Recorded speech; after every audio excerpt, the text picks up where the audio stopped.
What's going on? Not a whole lot. How are you? I see you heavily just concentrating on your reading there. I am. Something very exciting, something very... Big words. Big words.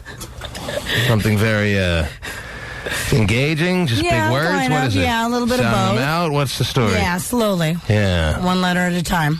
Okay. No, just getting... It's supposed to go by syllables, you know that? I know. Oh, okay. Sometimes I really got to break it down. Wow, that's really breaking it down. Yeah. Weekend was nice. I was sick all weekend, still not feeling right, but here I am, Terry. There you are. Ready to attack the week. All right. Then let's attack. Wow. Oh, jeez. You got the outfit on for it, I'll tell you that.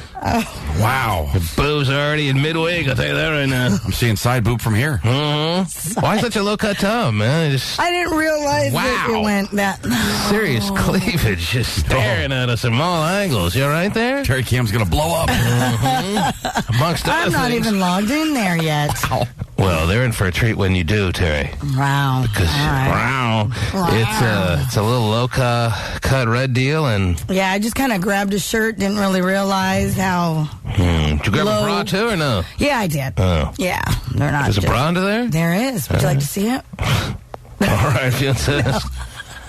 Throw it on over. It's skin-toned. Oh, skin tone, skin tight. Yeah. It works. All right, well, it's going to be a fun week, don't you know? It is. It's a little tax action, isn't today? I know. Tomorrow. You can send it in tomorrow? Yeah. Yep. Postmarked on the 15th. Yes. But everyone does it now online, right? You do yours online or what? I do, yes. Yeah. Unless you have to pay, then you wait till the 15th. Yep. Yeah. Or you can file an extension and file October 15th. Wow. Be like Wesley Snipes and never do it at all. Right. And others in These are your Hollywood. options. Take your pick, kids.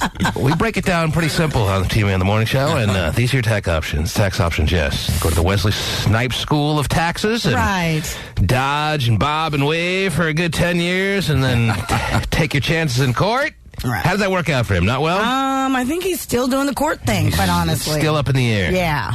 All right. Right. Well, he's got him right where he wants him. I think so. This thing called government. Yeah. Most people sue the IRS and win. Yeah. But you know what? Litigation against the IRS, they usually win. Right. He's not the only one who's evading the tax man in Hollywood, that's for sure. There's always a couple out there that just don't feel the need. Anyway. Yeah, I'm good. Yeah, I'm all right. I like all my money. Tax man. Would be nice, huh? You think? Yes. Even when I was making $4 an hour washing dishes at the Ponderosa, if I'm going to burn my hand, Right. You better keep all your money. why shouldn't I be able to keep the whole $4 an hour? Why not? I don't see the government's hand sitting here scalded. Right. $4 an hour is now $2.80 an hour. How does that feel after taxes? Enjoy. Ladies and gentlemen, it is a Monday morning. It is. And we will come back and get things started right after these words. The T-Man Show. Alicia Keys is gracing the pages of Blender magazine and revealing how she found herself on the brink of a nervous breakdown. Wow! Alicia Keys is having a nervous breakdown. Who's safe? No one. I thought she was like the grounded one. I thought that she seemed to be more just even keel and relaxed and just chill and no big deals, no big whoops going on in her life, Terry, as much as anyone out there. If she's having a nervous breakdown, who's safe? Who's safe? Doesn't look like anybody. Unless she's having a sexual identity crisis, then I can understand. But I can't think of anything else that she could be causing her a nervous breakdown, or what? No, I don't think. Sometimes I think that just the pressures in general start getting to you after a while. Of all those denials about your sexuality when everyone knows you're a lesbo. Come on. Can't fight it anymore. Oh, now it makes perfect sense. Never mind. She's the primary candidate for a nervous breakdown. What was I thinking? Yeah. She's top of the list. Oh, now. Having to deny every day when you know it's the truth. Come on. Unless it's not. Alicia Keys is gracing the pages of Blender magazine and revealing how she found herself on the brink of a nervous breakdown. I mean, she's pretty. She's probably as talented as anyone out there these days. She actually can play an instrument, plus her great singing voice, Terry. Mm-hmm. And she can act. Right. Saw her in the Nanny Diaries, and even though she had a small role, I was very impressed with her natural little way of going about her part on the big screen there, Terry. I mean, what's wrong with Alicia Keys' life? Except the sexual identity. Oh, geez. What's wrong with her life? I think she's just fine with who she is. Well, but then why is she having nervous breakdowns? That's a serious thing happening. No, I know that, but I just think that with, the schedule and everything like that, when you're going nonstop and not taking any maybe you burn out. You could burn out, but you don't have a nervous breakdown. I mean, save the nervous breakdowns for people who deserve it, like Brittany. But, Alicia Keys? No. All right. Alicia Keys is gracing the pages of Blender magazine and revealing how she found herself on the brink of a nervous breakdown. I was going to lose my mind, is what the multi-Grammy winner says. And why? Right. Because although the piano player is not proud to admit it, she's, quote, the best wall builder that ever lived. Best what? Reasons why those... The best what? Wall builder. Wall builder. Emotional wall going on up. I need to put a wall up in my house. So I call Alicia Keys? Yeah. She knows how to put up that emotional wall. Oh. A barrier. Was that what keep she's talking people about? as a distance away. How do you know that's what she's talking about? Because I'm a great wall builder myself. Oh, is that right? Yes. Wow. Little concrete there and stack them all up. Go ahead, break it down because you can't. Oh, geez. This is mental concrete you're talking about? Yes. Oh, my God. Brick by brick. Talking all serious there. I think I'm going to have a nervous breakdown. Wall builders have that? Yeah, I think when they they have feel a their tendency. walls coming crumbling down or something? I think that when they build it up and just kind of push everybody out instead of really letting their emotions flow. Because although the piano player is not proud to admit it, she's, quote, the best wall builder that ever lived. She's a wall builder. She is a wall builder. Reasons why those emotional walls were built: growing up in a tough neighborhood, enduring unwanted advances from music producers, and having to deal with Please, that's normal life. Advances from dudes who thought you were hetero. Oh, jeez. I think she's actually been dating somebody for like 7-8 years. Growing up in a tough neighborhood. Who out there didn't? She's out of it now, so what are you so nervous about? What's the big deal? I didn't grow up in a tough neighborhood. So...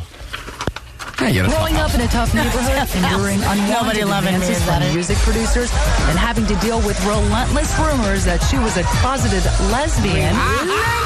Relentless. People like you, T-Man. Well, I'm not You're the not one. letting up. I didn't start it. You're a lesbian.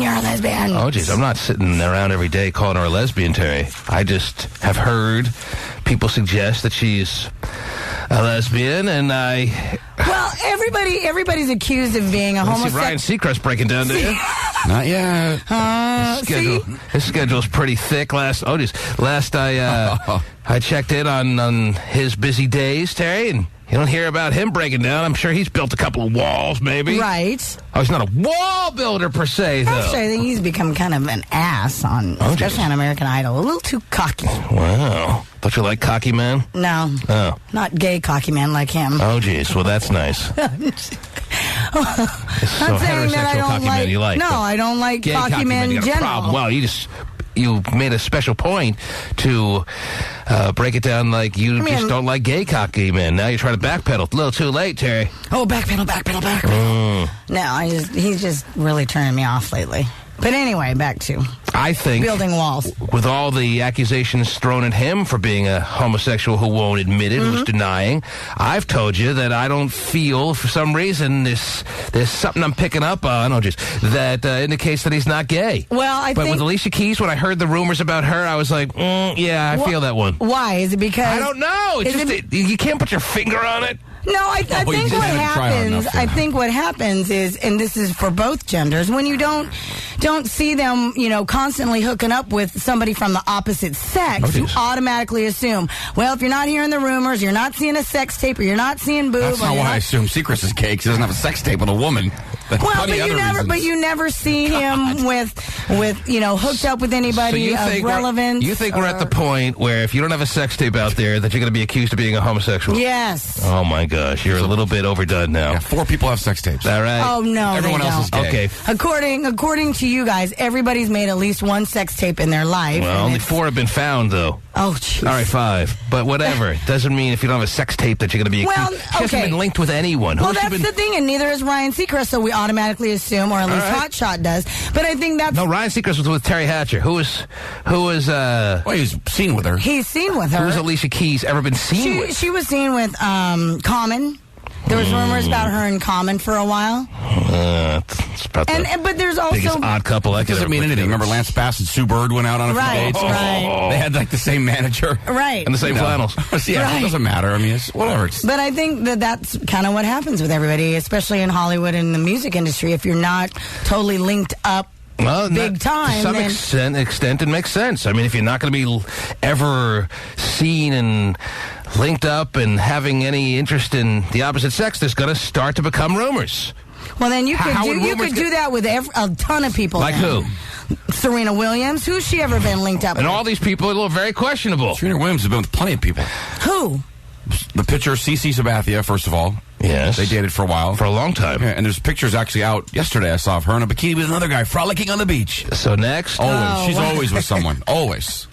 People generally, just by human nature, are going to want to find someone they're attracted to and spend some time with them. Right, That's how it works. The thing is that, I mean, you could also attribute the fact that, with the whole wall building thing, that she's done a good job of keeping her... Oh, that's right, because she came from a rough neighborhood. She's got to be so protective of herself. Her life and stuff really, really private, unlike most people. Right. She can't let herself go out there to just anyone or anyone whatsoever because she came from a rough neighborhood. She's the one. I've read about those rough neighborhoods. I can't imagine what it's like to be someone from a rough neighborhood.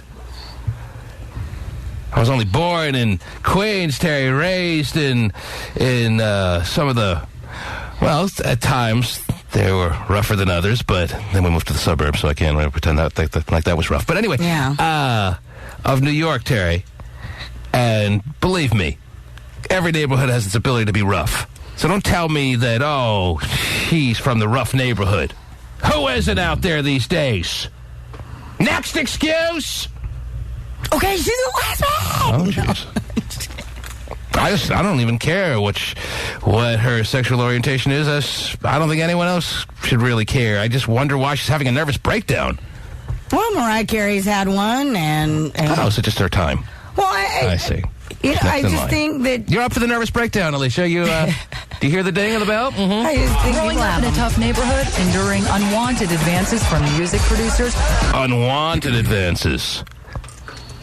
If you're heterosexual, you just shoo them away if they're really gross, and you just move on with your day. So she shoot them away. That doesn't mean that they weren't unwanted. Yeah, exactly. But they pointed out they were unwanted. I'm not saying unwanted. Right, I understand that. All right. So we're agreeing. But it's the way they worded it, I think.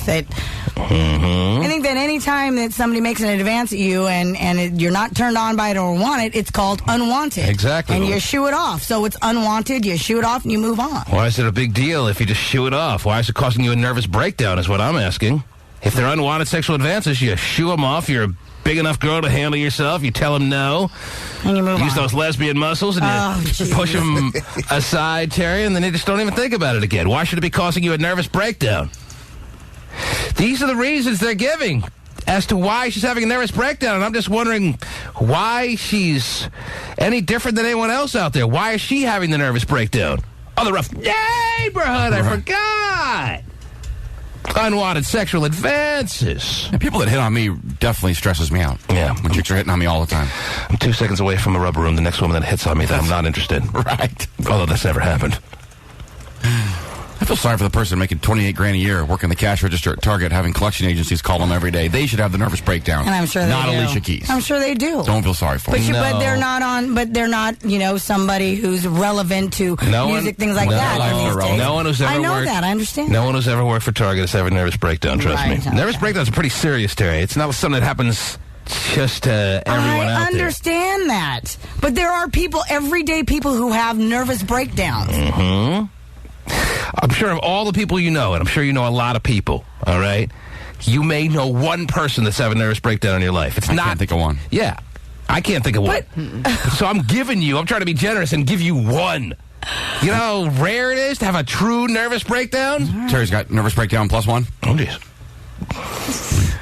Well, then all those people in the rubber rooms and stuff, they're not having a nervous breakdown. They didn't break down at any given point in time. You don't know them. Right, but I'm just saying there are everyday people out there. Yes. We may not know them, but they do have them. I'm not sure. I'm trying to figure out why you're making the point, but I see where you're going. Because you guys act like it's only for, special people. Huh? It should be for stressed out people is what I'm saying. And you should have a real, true reason for being stressed out. Right. I understand that, but unless you're spending every waking moment hiding your true sexuality, I can't see what's stressing her out. But your true reason for being stressed out may not be the same as Joe Blow down the street. Yes.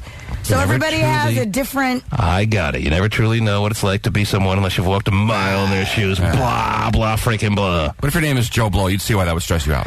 I'm sure she would trade places with the cashiers at Target to have their non-stressful life any day. She's got such a hard time of it, Alicia Keys does, Terry. It makes perfect sense as to why she's fighting a day-to-day battle from trying to prevent a nervous breakdown. I'm just thinking, man, it doesn't make sense to me. I thought Alicia Keys was about as settled a person as it seemed out there. She seems very cool, very relaxed, good head on her shoulders. Why are we talking about a nervous breakdown? Reasons why those emotional walls were built? Growing up in a tough neighborhood, enduring unwanted advances from music producers. Unwanted? Jeez. Sexual advances. And by the way, she said almost had a nervous breakdown. She didn't say she actually had a nervous breakdown. Want to win a Grammy, She's on baby? a verge. Yeah. I got an ivory for you to tickle. You guys are just jealous because she's not turned on by you guys, probably. Okay. And the sexual advances, if you guys made them, she'd, sorry. Nuzzle up to the twins down there, and you could be working on your Grammy speech right now.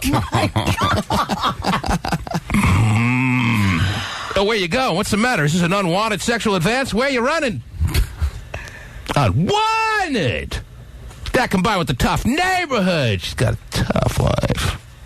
No one out there wants to trade places with her. And having to deal with relentless rumors that she was a closeted lesbian, which Miss Keys says is not the case. Alicia says that with the help of a solo trip around the globe, things are all good. And now Alicia is even discovering... She took a what? A solar trip?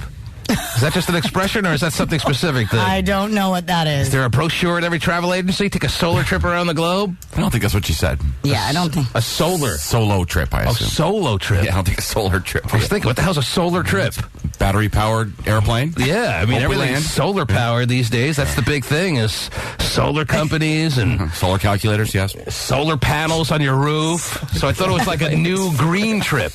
I thought it was an environmentally friendly worldwide trip she took. Which Miss Keys says is not the case. Solo trip. Alicia says that with the help of a solo trip around the globe, things are all good. And now Alicia is even discovering her sexual side. With who? Gonna come out of the closet. Watch out. With who? Just kind of left you there. That's the way it ends? That is. That's the way they end the story. She hates the sexual advances. Hates the suggestion that she's gay, but discovered her sexual self. God, she's on everywhere. The solo trip. Oh, yeah, that's right.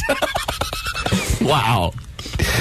She's like, I'm so good, I never realized it. I need more solo trips. Discovered myself. I'm taking a solo trip down here. Can I plug this in somewhere? Let my fingers do the walking. You guys do it every day, so it's not that big of a deal, right? I love it. There you go. Mm-hmm. You enjoy your solo trip. I'll take a solo trip right now if you let me. Okay, go for it in the bathroom. In the bathroom. Yeah. That's not as fun. Right. Not as fun.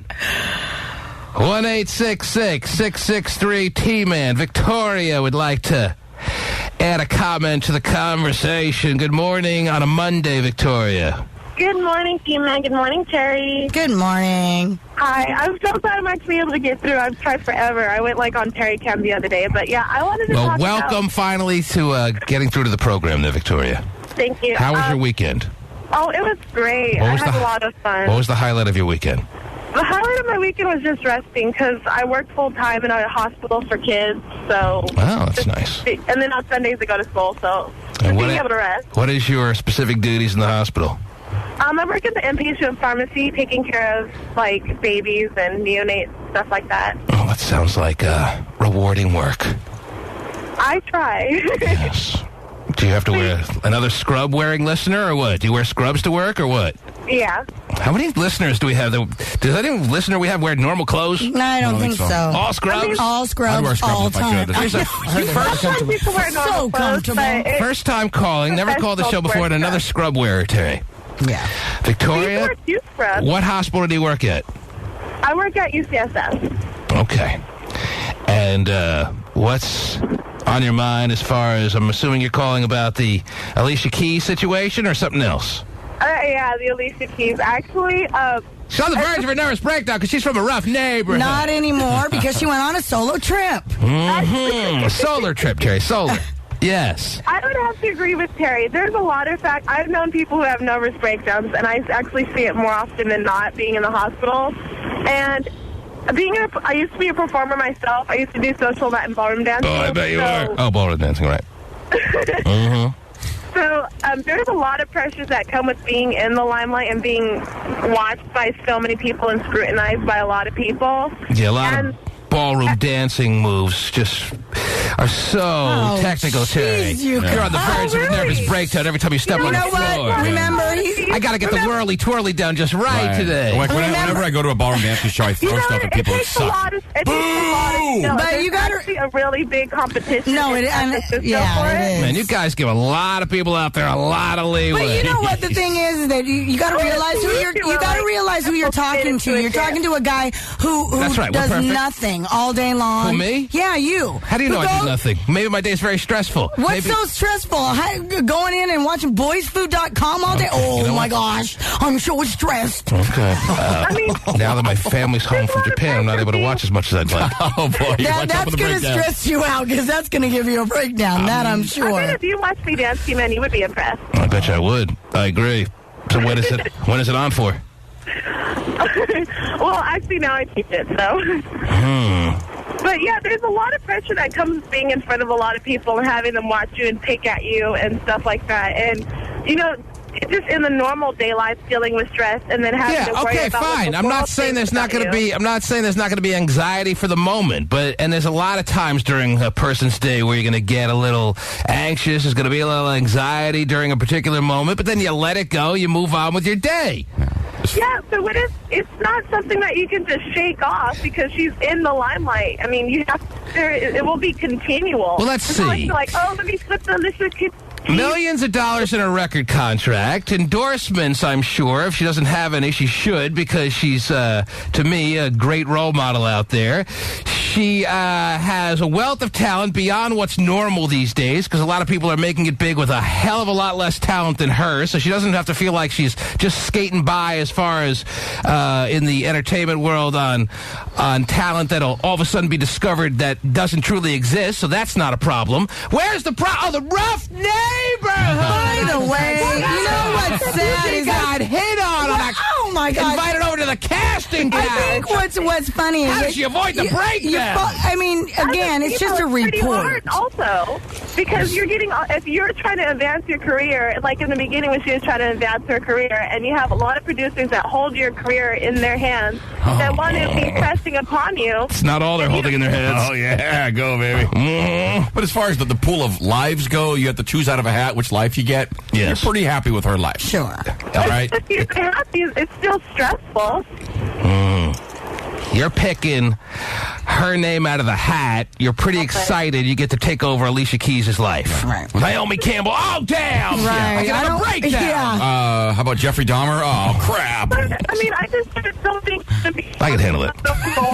irregular for her to have a nervous breakdown. I mean, I don't know why she's making such a big deal out of it. Yeah, I don't either. All right. As Terry did just point out, it's just a report. But that's all we got to go on, Terry. I mean, these reports. I know. But I think that these types of reports, they have a tendency to kind of blow things out of proportion. If only she did, Terry. Maybe she wouldn't be so stressed. Or sound. Blow it right out of proportion, baby. Come on. We're almost there. Oh, jeez. And sometimes just being, like, at the last of the report, just being out of the limelight for a while and being able to take a trip by yourself, getting away from it all, not having paparazzi and everything in your face. That's even adding to the weirdness. Women who take trips by themselves. I need a little me Why time. is that so weird? I just see that as really depressing. I just see you sitting there.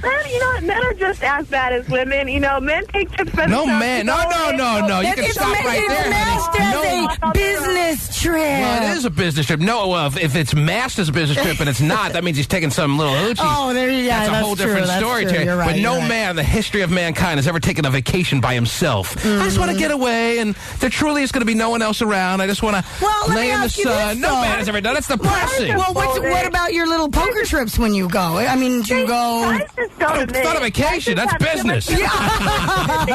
But you go and but that's Terry, all I go by for the you. day to play poker sometimes to Vegas. I don't spend any more time than I have to. I don't go to relax. I don't go to lounge. I don't go to unwind. I just go to play poker. But for some, it's a spa trip, and that's what they do. If the poker game could come to me, it would be even better. But unfortunately, the poker game doesn't always come to you. You got to go to the poker game. So that's all there is to that. It's not a solo vacation. This is like going to somewhere in the Caribbean by yourself for 13 days and 12 nights 13 days and drink pina coladas or whatever the hell you're going to drink. That's what my dad would drink. But anyway. It's a lot on the fruity side. But Way to man up, Pops. Yeah, it kind of embarrasses me when you order pina coladas. But, that's a whole difference. That's what we're talking about here. That's the kind of vacation. Apparently, she took a solo vacation. No man has ever taken a true solo vacation in his life. I'm going to read 3 books on the beach. Women do that, and it just doesn't make sense to me. I just get the feeling like there's going to be a moment, if not many, on that quote-unquote solo vacation. Maybe you're just going to be realizing how alone you are and be totally depressed. Well, I don't think so. I think it's it gives them, because I think a lot of women, when it comes... No, I think that, especially women who do it when they have family and they're married and stuff like that, they do it to just get some of their me time back. Married women aren't allowed to go on solo vacations. Why not? I thought it was for single women who aren't happy with where their lives are going. I think that there are a lot of single and married women who do it, quite honestly. You expect us to spend our family money? You can forget it. Oh, jeez. Your job is to be here and take care of the kids. By the way, I make my own money, so I'll use my own money. Thank you much. Do your job. I do my job and more. Solo vacation's weird. That must mean you're on the verge of a breakdown or something. Because I've never... Yeah, dealing with your little behind, sure. I'm on the verge of a breakdown. I'm not talking about you. I'm just talking about women in general. I'm pretending to be here. Oh, any woman who goes on a solo vacation, whether she realizes it or not, must be on the verge of a breakdown. What about... That's right, I said I'm nervous. So you're okay... A breakdown! You're okay if it's a girls' weekend or a girls' trip? Totally different. Like, maybe one other girlfriend or 2 other girlfriends? Well, that just means girls are looking to get drunk and they're really horny and they probably just want to hook up and have never anyone in their hometown or where they're hanging out as far as their permanent residency area find out about what's going on in their lives. That makes sense. If I was a girl and I wanted to really hoe myself out, I wouldn't want the whole town talking about it. I would try to take as many vacations with my girlfriends as possible that I know are just as dirty as me, and every girl is dirty these days, so you're more able to not have to take these vacations as much as in the 80s and 90s. In the 90s, even in the 90s, women had to get together with 2 other girlfriends or 1 other girlfriend and go to Vegas or whisk off to Chicago and just get all drunk and hoe themselves out. Oh, go to Chicago. I brought that up because I know of a couple of girls that did that. And I knew why they were going. Yeah, they went to Chicago. I don't know why. Of all places. Oh, because you could work in an Oprah visit and stuff like that. We got tickets. Still. I Springer. Oprah by day, by night. I'd rather go to Bahamas or something. And if I was a woman, I would do the same thing. But now, fortunately, you can get away with opening up your sexual little chapters of your life a lot more easily, and people aren't going to talk as much because it's just happening so much out there, and that's nice. Okay. It's a nice thing. There's going to be all that chatter about what a friggin' O-bag you are. Because a lot of women are, just like men are, Terry. Yes. And women are catching up real quick, and they're not hiding it as much because they don't have to. All right. And that's nice. But I want to go on a solo trip so I can be a hoe. That's not. No, you don't go on a solo trip to be a hoe. You go on a solo trip to do this soul-searching crap that obviously is your last-ditch effort to prevent a nervous breakdown. When they use their first name, I hate that. It's a little Kim time. It's Kim time is what that is. It's Lisa time. Yeah, Lisa. I'm having a little Lisa time. Hot Shot's right. You bring 3 books. So what's and you don't wrong talk with to anyone. And is that such a except bad an occasional thing? someone that has nothing in common with you. Just gives you some, me time back. That's it. It's weird. nice. It's weird and depressing. Go away for the weekend. Go to a spa resort and hang out. Mm-hmm. It is nice not to have to talk to anybody or think about anything and just vegetate. Eat all you want. That's right. No one's sitting there going, honey, that's going to add 20 pounds to your hips. Someone's got to tell you. Oh, jeez. Before it's too late. The T-Man Show. I was going to lose my mind, is what the multi-Grammy winner says. And why? Because although the piano player... So you say in the last segment, Terry, that it's just a report, it's just a story. Right. But they got quotes from her like, I'm about to lose my mind and stuff like that. How many times do you say, oh my God? I mean, I say it in my own house. God, I'm about to lose my mind if you guys don't just blah, blah, blah, blah, blah, blah. And then what happens? So you're saying it could just be a figure of speech, Sure. and they're taking it too seriously. I think so. She wasn't on the verge of a nervous breakdown. I don't know. How many times have you thought to yourself, oh my gosh, I'm about to pull my hair out of my head and lose my mind if... I don't say anything I don't mean, so I follow through. It grows back in 6 to 8 weeks. Sarah, you're on the air. Hello. Hi, man. How are you? Good. How are you, Sarah? I'm doing okay. Nice to talk to you this morning. What's up, baby? Okay, so I was just telling your producer. Oh, jeez, I have a producer. Wow, you do. I get the Whitey Dave in there. One more bigger time than I thought, Terry. Yes, go ahead. My kids have been going to the same dentist for 7 years, and in those 7 years, I've kind of been crushing on the guy that you make the dental appointments with. He's kind of like the hygienist. Oh, the receptionist. Nothing more of a turn on than a male receptionist. Yeah, trust me. You're talking about he's definitely not into you. Don't worry. He just he does the appointments now, too. In any event, Yes. I kind of decided to pursue that a little bit because it's kind of been some hard times. They've kind of been, lacking in that department. So I decided to see what he was about. The other night we were up watching movies and he was kind of like cuddling and stuff, and so I decided to let him kind of go there. And when he pulled it out, T-Man, it was so small. Oh, jeez. Whoa. Oh, my God. It was Hold up again. Okay. The size of a little molar. So they're on a date, or I don't... It sounds like they were kind of on a date, but they really didn't, go out to dinner or movies or anything. He just wanted to come over and pretty talk. much, she made that female decision that women make all the time. They always have, but they make it now more than ever, that I'm going to let this guy have sex with me. Right.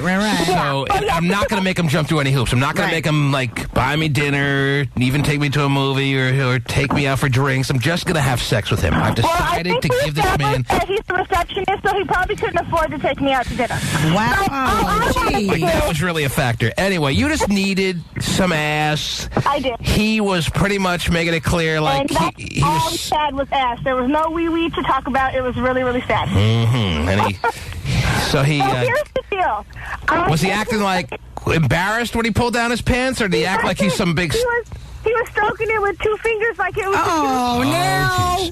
Did he show any self-consciousness for having such a small one? I even said to him, I don't know if I can work with that, and he didn't seem like that. That's nice. That's the kind of line that can get you killed. Nothing to make you point south quicker than that line. So you made a reference to him having the small dilly that he probably has to have, if he truly has a small one. And unless you're just used to some, yay big ones, and you're just used to a normal size one. How big would you estimate his was? So a really hefty middle finger. A hefty middle finger. Yeah. I'm holding mine up. Smallest in the world, right? Would mine be considered hefty or no? Do I have a pretty big middle finger? I would say it's hefty. Come on, that's Hot not Shot's small. is a little bit more. I mean, yours is more long. Same. Oh, yeah. He's got some width. He's got some more girth. Some girls are into that. This is why I used to threaten the girls I'd go out with, because I didn't need this phone call coming in. Are you calling me a pencil middle finger, sir? No, I didn't say that. But if you compared seriously, if you compared... He's a 300-pound guy. I know that. There's a lot of ravioli on that finger. Terry. Yes. So I'm not saying that yours is not... All right. You know what? I'm okay. Anyhow. You've moved on somehow. Back to Sarah. I'm not going to have a nervous breakdown. Don't worry. Sarah, his was a hefty-sized middle finger. So that'd be what? About 3.5 inches, would you say? Honestly. Don't try to under... About no, 3. I'm not. Does that sound about right? When I started feeling him get erect when he was laying behind me, it felt like someone was tapping me on the back. Mm-hmm. Tapping you on the back. Yeah, it was just like Now, it depends on what you're being tapped with. Well, if it's with a stick or a pencil, it's a little bit different. It was really sad. Tap on a Yule log for all we know. I don't know. Anyway. That's a Yule log. The situation is, T-Man, after I realized that it was kind of like I was between a rock and a hard place. Either I could let him try to do what he thinks he can do, or I'm going to leave even more frustrated. Yeah, so after 3 hours of sex, how did it feel? No, we didn't even go there. Because it was too... She cut her losses right there. She couldn't do anything You with made it out alive. Guys with small wieners usually can be crazy. Well, but we also have discussed how they make up in other areas. I think they said Hitler had a small weenie, Terry. And that's why. Terry killed about 10 million people. No, Terry says a good point. I tried to let him make up using his mouth and his fingers. Oh, jeez. Easy. And it was really a very incompatible situation, Terry, since this caller here has a huge JJ. Anyway. Well, middle finger's not the smallest thing in the world. She must. Would you say you have a smaller sized, a normal sized, or an oversized feminine situation? Oh, I'm normal. I haven't had any. If you had an oversized feminine situation, would you admit on the air that you had a normal sized feminine situation? Well, considering I don't have a wee-wee and don't put mine in women, I know that that's not the question. With me, Answer my question right now. My question. I'm not asking about complaints. I think she's not really understanding. Women love using that line. I've never gotten complaints. Right. Well, guy's got to complain. That was awful. Hey, do you have a suggestion box in this house? I'm pissed. Yeah, you need to make some serious changes. Yeah. Well, but you guys do express your disappointment. It's not like you don't express your disappointment if it's not nice enough to lay it on a platter. We're not going to complain whether it was subpar. No guy wants to come across as whiny after the fact of how bad you were. Right. Anyway. If you're humping a pillow at 14, you're happy to have a woman at some point. Right. Anyhow, and I'm still humping a pillow with that. Are you? That's so bad. Sarah, my question, and I still... Okay, that was the question. If you had, I don't believe the answer is being given right now is true, but she's answering the question. We all know my name's not Sarah, so I would totally... Oh, she's using a fake name.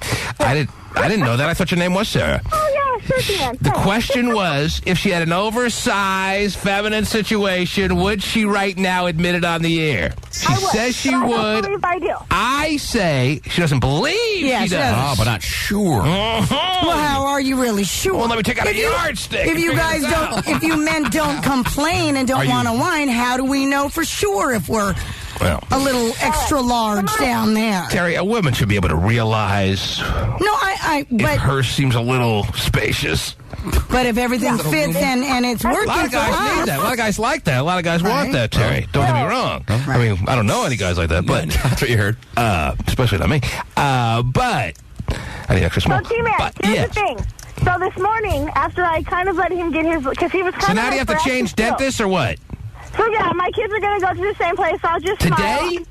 No, not today. Oh. No, but he texted me this morning and said that now he wants to explore taking our situation to the next level. So I don't know why. I'm like, what the hell are you thinking? Like, you were super hyper. I left there pretty unhappy, and now you think I want to see your little wee-wee again. Oh, geez. So song, not only was he not self-conscious about his small situation, but he was not even realizing or picking up on the signals you were giving about how disappointed you were on how the night turned out. So he's kind of just a little bit living in a warped kind of reality situation, Terry. Yeah. But that's a defense mechanism that actually can be healthy at times, but maybe not in this situation. So now he's continuing to pursue her when he should have picked up on how disgusted she was. You know, and I'm not, like, totally disgusted. Like, it's not his fault he has a little wee-wee. I feel bad for him, really. Yeah, exactly. But why are you, you're making it harder on yourself, because eventually but he shouldn't be cocky, so to speak. He doesn't know any different. I mean, maybe no girls have had complaints before. Mm-hmm. Middle finger doesn't seem like the smallest one in the world, though. Almost like, not the smallest in the world. I mean, that doesn't seem that brutal. They're pretty close. Anyway. It was pretty sad. I was kind of sad for him. You don't need the guy to be acting all cocky, like, oh, when's our next date? Let's take it to the next level. Oh, yeah, a little humility may serve him well at this point, and then maybe she would go on another date with him. I'm knocking your ass out with 3 inches next time, baby. Watch out. Well, and I'm not... If you're ready to go through that torture again, call me up. I'll beat you down with it. Are you able to walk at work today? You don't need that from this guy. No, I understand that. You need a little, I had a nice time, I'm hoping maybe you'll want to go out with me again. You need a little humility, and then maybe she's interested. Right, understand who you are. But for him to be like, oh, I think we should take this relationship to the next level. When things went so well, it's a little bit tough to deal with from this guy. Right. The days when you can, like, hit it and quit it. Oh, jeez. Don't call me the next day. All right, so just to make sure we're completely clear on this, he never was able to use that middle finger-ish situation on you in the more standard, typical way? You never let him? No. I did let him try to get his rocks off, whatever, but he was so hyper and fast. Oh, so you did let him? Yeah, it was really... So it didn't really stop her, Terry. No, it sure didn't. She's like, I can work with it. She tried. Consolation prize. I was trying to let him feel like a man. Oh, wait a minute. Give him a little token. Okay. All right, so are you going to respond to this text message or no? I did. I said, what does that mean? I didn't know. Nothing. I didn't know. Never mind. I didn't know what to do. Okay. That means we go out again and Exactly. Spell that on the phone. That means he goes toys in Babeland and we just try to pursue other avenues. If he writes you back now, asking you out specifically, he gives you a place, a time to meet up, he gets that hardcore about really pursuing a second date, are you willing to go out with this man again, yes or no? Yeah, if he's going to buy me dinner and all that and we go that route, yeah, sure, but I'm not going back home with him. Mm-hmm. It's not going to be a sex for sex's sake kind of... I just don't see it happening. It's kind of sad. I feel frustrated already. I'll allow him to wine me and dine me, but... Right. I'm happy to eat his food and take his money. Don't you think you should tell him? Okay. And I never then you know that's wrong. As a female, you really shouldn't do that. Well, wait till your kid's teeth first start falling out, and then all of a sudden you'll be so quick to start serving it up for him again. When he's unwilling to make any appointments for you, for your kids with the dentist, then you may come around to being a little more cordial to him again. But short of that, this guy doesn't have much hope. Wow. Anyway, Sarah, thanks for sharing the story. Thank you, man. All right, take care. Jeez, that's crazy. I don't think I'm ruining my connection at a doctor's office. You know, he's got access to nitrous oxide. You might want to be nice to him. Just a thought. And I guess there are other dentists out there for her kids. There are a couple out there. Yeah, there are. A few in the yellow pages. And most of them actually have, I'm sure, bigger than a middle finger. Wow. Really? Wow. But she didn't hook up with the dentist. No, she hooked up with the dentist receptionist, but she doesn't want to call him a receptionist. Right. She wanted to soup up his job title or something. Right. She's happy to say he's got a small wiener, but doesn't want to make him look too weak by his job title. He takes the appointments. What else could he be considered? He's a receptionist. He's a receptionist. They were throwing a little vibe back and forth to each other. Right, a little flirt here, a little flirt there. She invited him over because she needed to get taken down because it had been a while, Terry, and then he didn't really overwhelm her, if you will. Wow. Thanks for sharing the story. Yeah, great. I feel better about my day. Yeah, it's good to be him, huh? Yeah.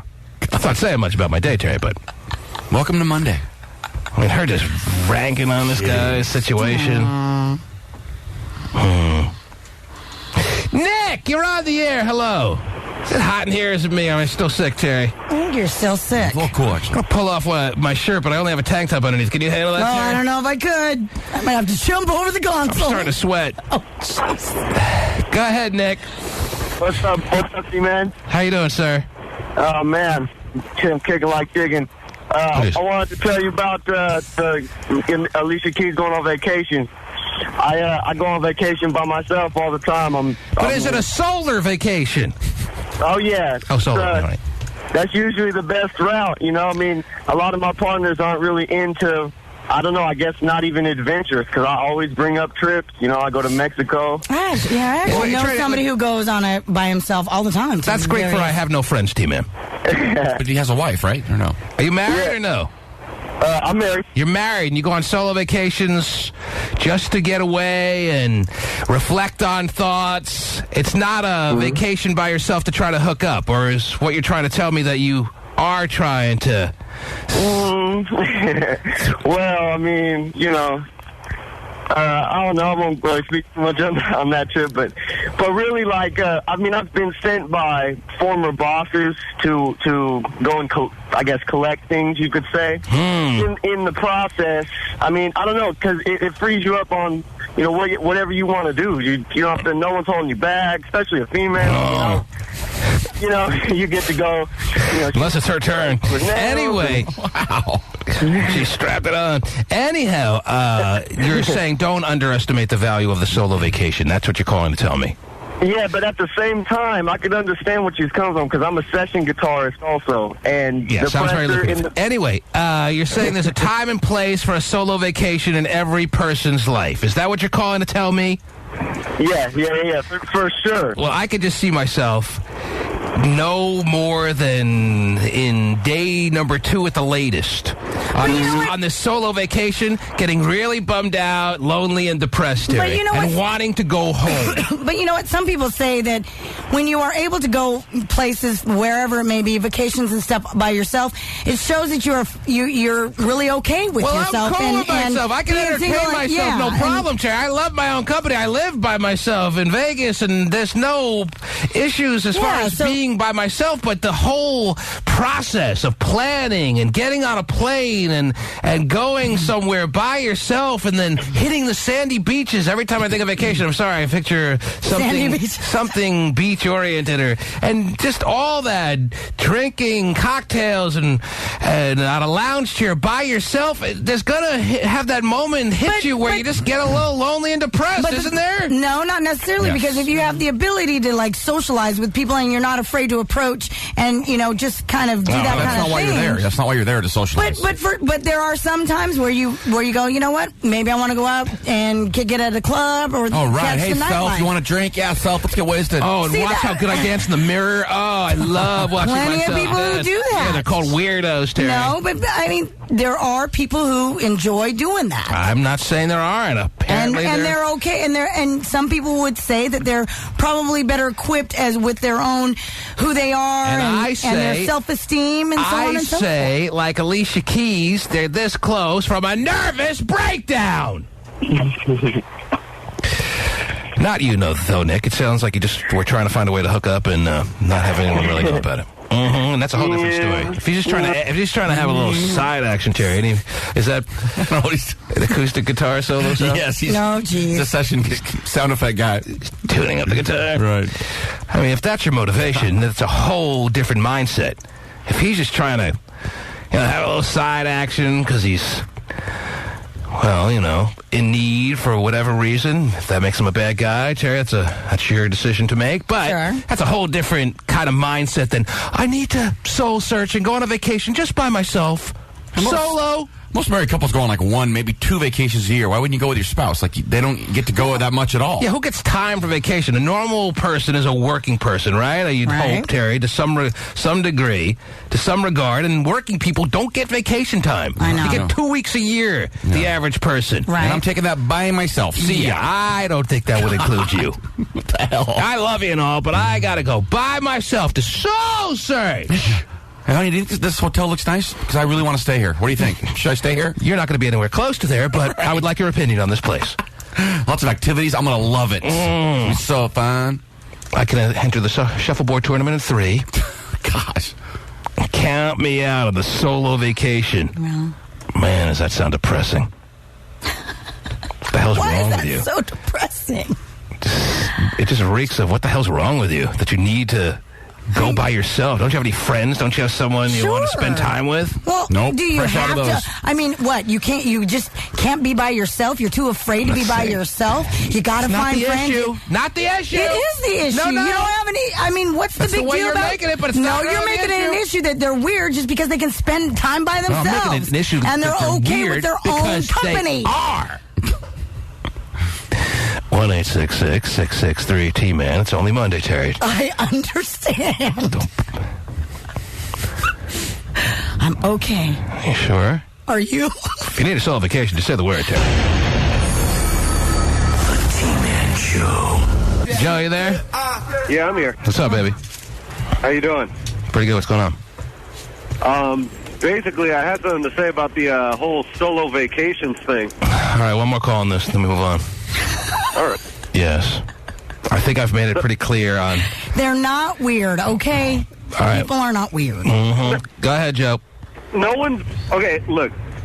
Average guy, okay, I don't want to even say the average guy. Most guys in the world, especially if married, they don't take solo vacations without some kind of goal in the end. I've already said that, Joe. No guy is interested in a solo vacation. Women sometimes want them because something's not going right in their life. Their social world has just been an absolute disaster.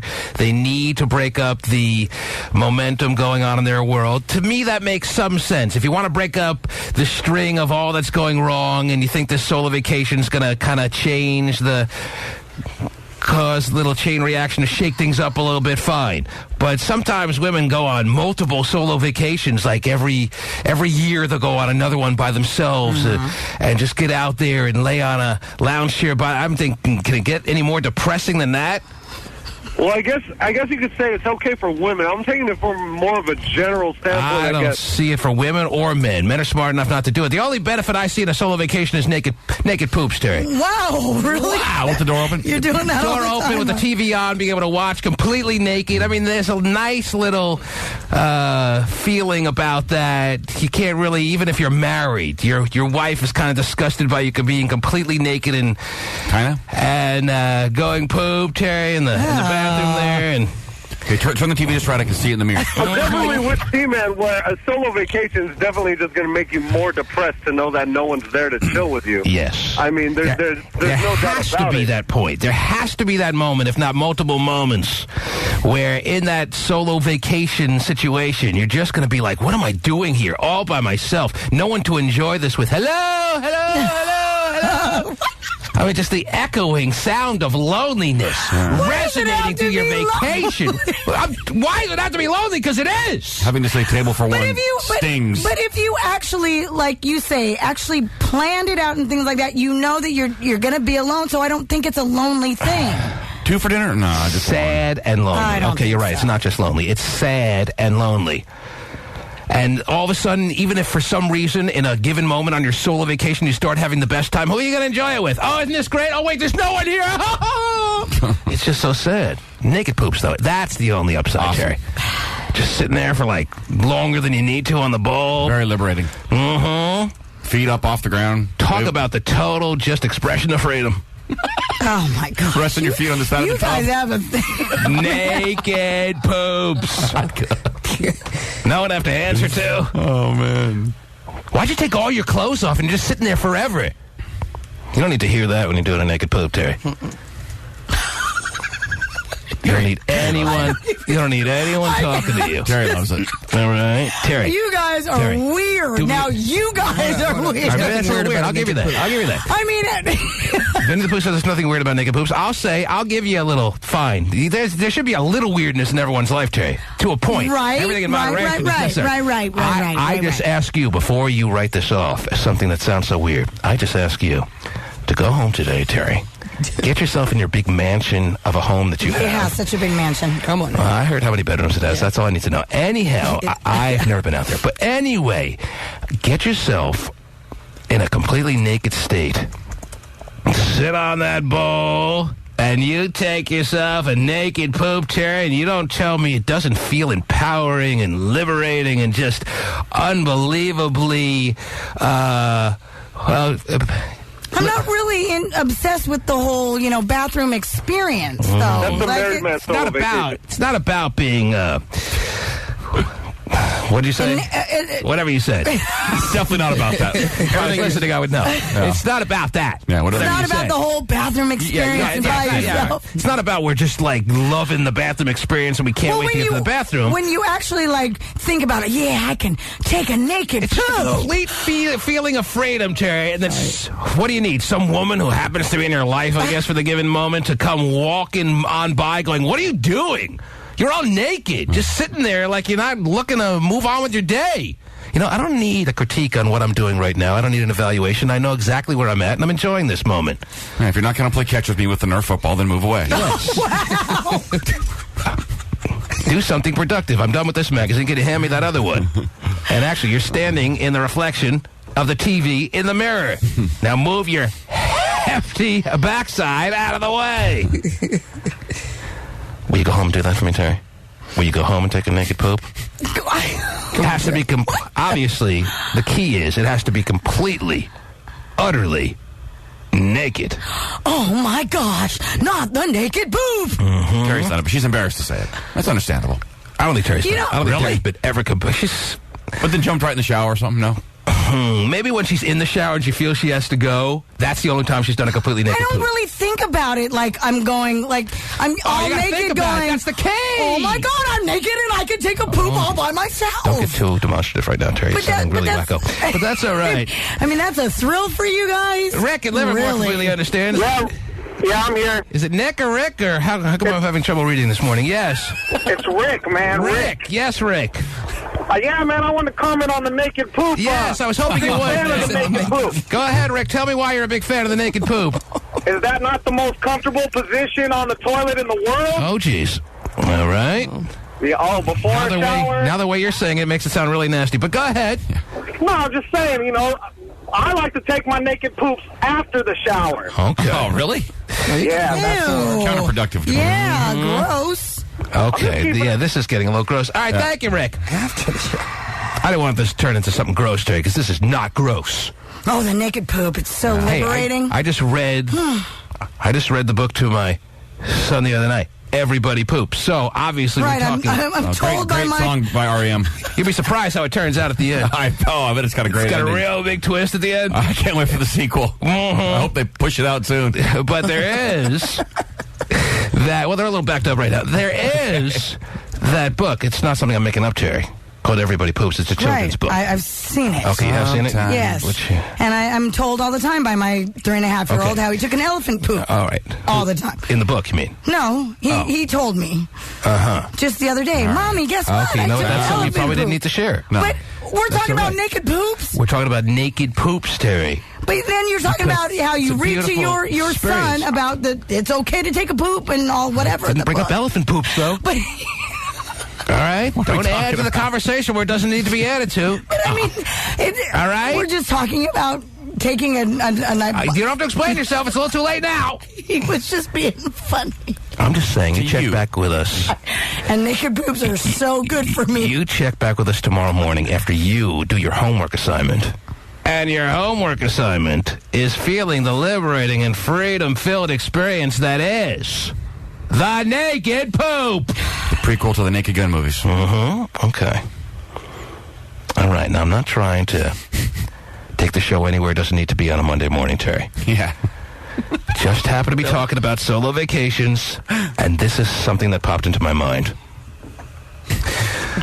You don't seem to see the value or the I just don't think about it. benefits of it. Just don't think Not about saying it. it's going to be the greatest experience of your life. Don't get me wrong. Top 10. But you're going to be you're going to be sitting there, and at some point you're going to be like, I get this. Yeah. Oh, it'll definitely sink in. I'm completely at ease with everything in the world. But then, of course, if someone were to come in and start bugging you during your naked poop, you'd be all bummed out. Okay. All right. All right. It was just a quick point, that's all. Got it. All right. Yeah. Get out of here, dog. You don't want to see Get out of this. here, dog. Don't look at me. Why are you thinking that? My dog's seen a lot of weird stuff.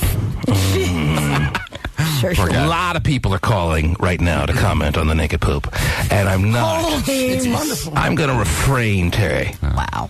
Maybe the Pooh's a little skinny for a naked poop. Yeah, it doesn't work with him for some reason. I don't know why. I was thinking the same thing. He keeps on touting. It's the greatest part of living alone. He's sitting there in the background. He's touting the understanding of the whole naked poop little scenario. But you have to be a minimum, if you're an adult male, like it seems like you are. Yeah, yes, sir. You have to be a minimum of 160. Not true. All right. Door wide open. Wow. Door wide open. Yes. Wide open. The door to your world. It's symbolic. Do you understand the symbolism here, Terry? Sure. You don't seem to be on board yet. I just It's don't, all I'm right. not. It's not something that I really think about. I think it would be even better to be a woman and do the naked poop thing, Terry. I'm sure there's plenty of Than women out there who all do it. the greatness that men feel. Right, I'm sure. Okay?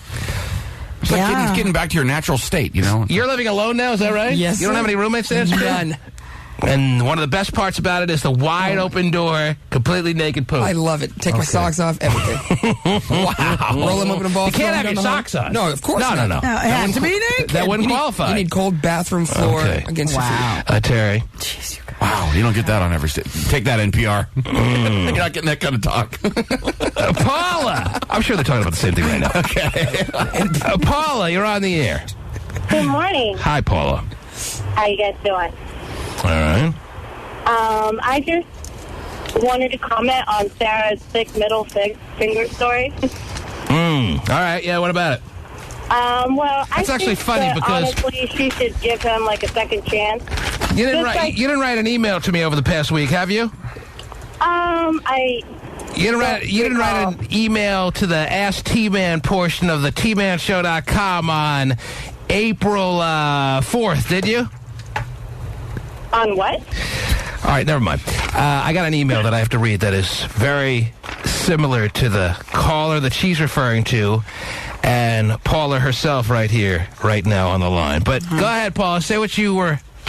So I really think she should give him a second chance because I've noticed that, I've been with different sizes of guys and stuff, and the guys that I've been with that were smaller, at first it's kind of daunting. You're like, oh my God, I don't want to deal with that. But I've noticed that they're a lot more passionate. Wow. So what guys lose in size, they have to make up in passion. So you found that you have to give these smaller sized guys a shot because they tend to go hardcore overboard on the passionate level because they have to make up ground where they lose in other areas. Is that your theory? Physical thing. I think it's a physical thing. I've noticed that bigger guys, they tend to be able to only, I don't want to sound, they tend to only be able to get it up like once, maybe twice in a night. Wow. But it doesn't take much blood to get a small guy's thingy up, Terry. He's there. Wow. Yeah, and I think it's the physicality of the thing. Take a couple of quarts of blood to get mine going. The blood just rushes over. Doesn't take much to fill up my pinky. Wow. But I don't know. I'm just saying. Plus, on the plus side, there's so wait, you're saying there's a direct scientific correlation that you've come up with, and you're not a scientist, but you feel like this should be at least investigated. The guys, the bigger you are, the harder it is to maintain an engorged state. To maintain a repeated engorged state. So guys who are smaller have the ability to go multiple times during a particular evening because the smaller size that they have going for them is working to their advantage. I would probably bet everything I have that there's no scientific data that would support that. So if that's your theory, it's an interesting one. It sounds like it probably should make sense, but I would pretty much be able to guarantee you that a guy who's got the biggest one in the world has the ability, just from a scientific standpoint, to go as many times in a given night as a guy with the smallest one in the world. But thanks for playing. Well, that just hasn't been my experience. But, and on top of it, another added plus. I can't feel a thing, but we can go 9 times tonight. You've got like the female's G-spot. You've got the female's G-spot, which is actually like not that far from the opening. Okay. Whoa. I don't need you to take out the telestrator, all right? Yeah. But anyway, it almost sounded like you were starting your theory. You were going down the road of guys who have a smaller one are more passionate, and then you kind of halted that. I'm not at all like turned off by anyone who's small. Yes, you like small guys. That's nice. A lot of guys right now are calling up wanting your number. But anyway, thanks for calling. I thought she was possibly going to be the letter writer who wrote me this T-Man email not long ago, Terry, which I should have brought up to the previous caller. I guess it couldn't be her because she said she just hooked up with the dentist receptionist dude like over the weekend, right? Right. Well, this letter was written over a week ago. Okay. Dear T-Man, I have strong feelings for this guy I've recently started dating. We have a lot in common, and I have so much fun every time I hang out with him. He's a gentleman, blah, blah, blah. There is a problem now. The other day was the first time we ever got really physical, and I discovered his manhood is extremely small. Oh, jeez. really, really small. Two really. Yeah. Yeah, you got the double really. Yeah. The receptionist was just one. Now, I have to admit, I've gotten less interested in him since that day that I made this discovery. I'm wondering if this makes me come off as shallow. Should I continue dating him? Do the women in your audience have experiences with men who... It's very interesting that all this talk has begun today when I just got this email over the past little while, Terry. Yeah. She wants to know what her next move should be. And she doesn't want to be seen as a shallow person or even feel herself that she's shallow by moving on. So if we say, yeah, that makes you shallow, she'll stay with him. So she'll stay with Teeny Weeny, dude, if we tell her, well, yeah, that definitely makes you shallow. Okay, you're in for life. If it bothers you, move on. If that makes you shallow, so be it. But she does enjoy his company, and up until the point of seeing the smallness or whatever. Really, really small. Not just really. The double really. It's the bonus really. Mm-hmm. She added a bonus really to emphasize the situation. Now, a guy could be the greatest conversationalist, Terry. He could be the most wonderful gentleman. He pulls out the chair. He opens the door. He doesn't believe chivalry is dead when, in fact, it is. He's the last of a dying breed who will lay down his trench coat over a puddle for you, Terry. Wow. Or you can just walk around it lazy ass. No, a woman's entitled to be a lazy ass because a chivalrous man will make her able to go from A to B in the quickest way possible, which is a direct line. And therefore, she doesn't have to walk around the puddle because my coat is lying over it. This is imported Portuguese pleather. I'm not putting it down. That's high-quality pleather. It's not everyone has this. That's right. But then, of course, when he drops trow... All right. It looks like a Ken doll. Yeah, that would be bad. That would be, yeah, you may have to even throw in an extra bonus, really, for that situation.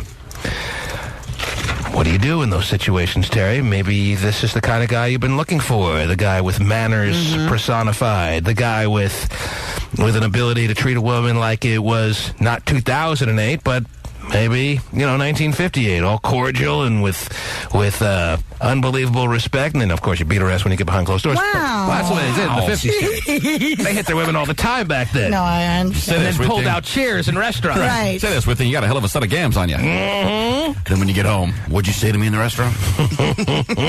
Ever embarrassed me in front of my friends? You listen, lady. Assuming minus the beating part, Terry, he's really he's pretty much everything, right? Yes, but and you enjoy being with him. But he's got almost a non-detectable cranker, and he loves to take naked poops. Do you want to hang with this guy or not? It's not good. Dan, you're on the air. You collect yourself and then answer me. Hello, Dan. Hey, what's up? How are you, sir? I'm fine. What can I do for you this morning? We're just calling because I'm listening to your radio station here in New York City, and kind of like heard you talk about, it being depressing and pathetic for a guy to go on a vacation by himself. Yes. And I don't agree with that, dude, because I do that all the time. All right, but what is your mindset when you go on these solo vacations? We're calling them solo vacations this morning, Dan. Not to be confused with solar vacations. Now, when you go on these vacations, is it just to be by yourself, to enjoy your own company, to maybe do a little surfing by yourself, and then sit on the beach and have a couple of cocktails by yourself, and all of that. Read a book by yourself. You're not trying to ultimately hook up on this vacation, Dan, because if you're going away hoping to get some strange, if you're hoping to get some just random ass, that's a whole different mindset of I just want to get away and relax and be by myself and enjoy 8 days and 7 nights with myself as my only company. Is that what which one is it? Which is more? Dude, I have a lot of female friends that sometimes I just want to get away from them. I want to get away. Just want to be by yourself. Well, that's really sad. That's really. It's not only sad, but it's like sick. What? It's like sick and demented.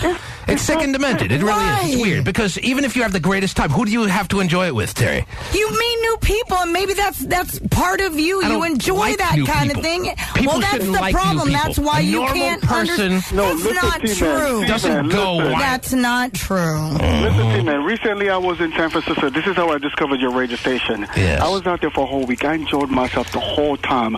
The Fisherman's Wharf, the walking over the Golden Gate Bridge, and all of that.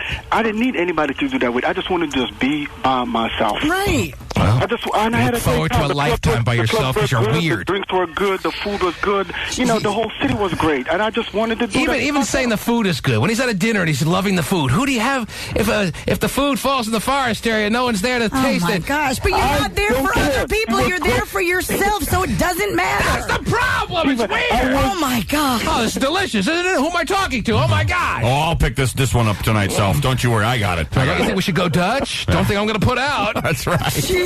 It's just bizarre. You'll be going Dutch oven. Keep your ass home. Save a little money for when you actually have a relationship you can enjoy.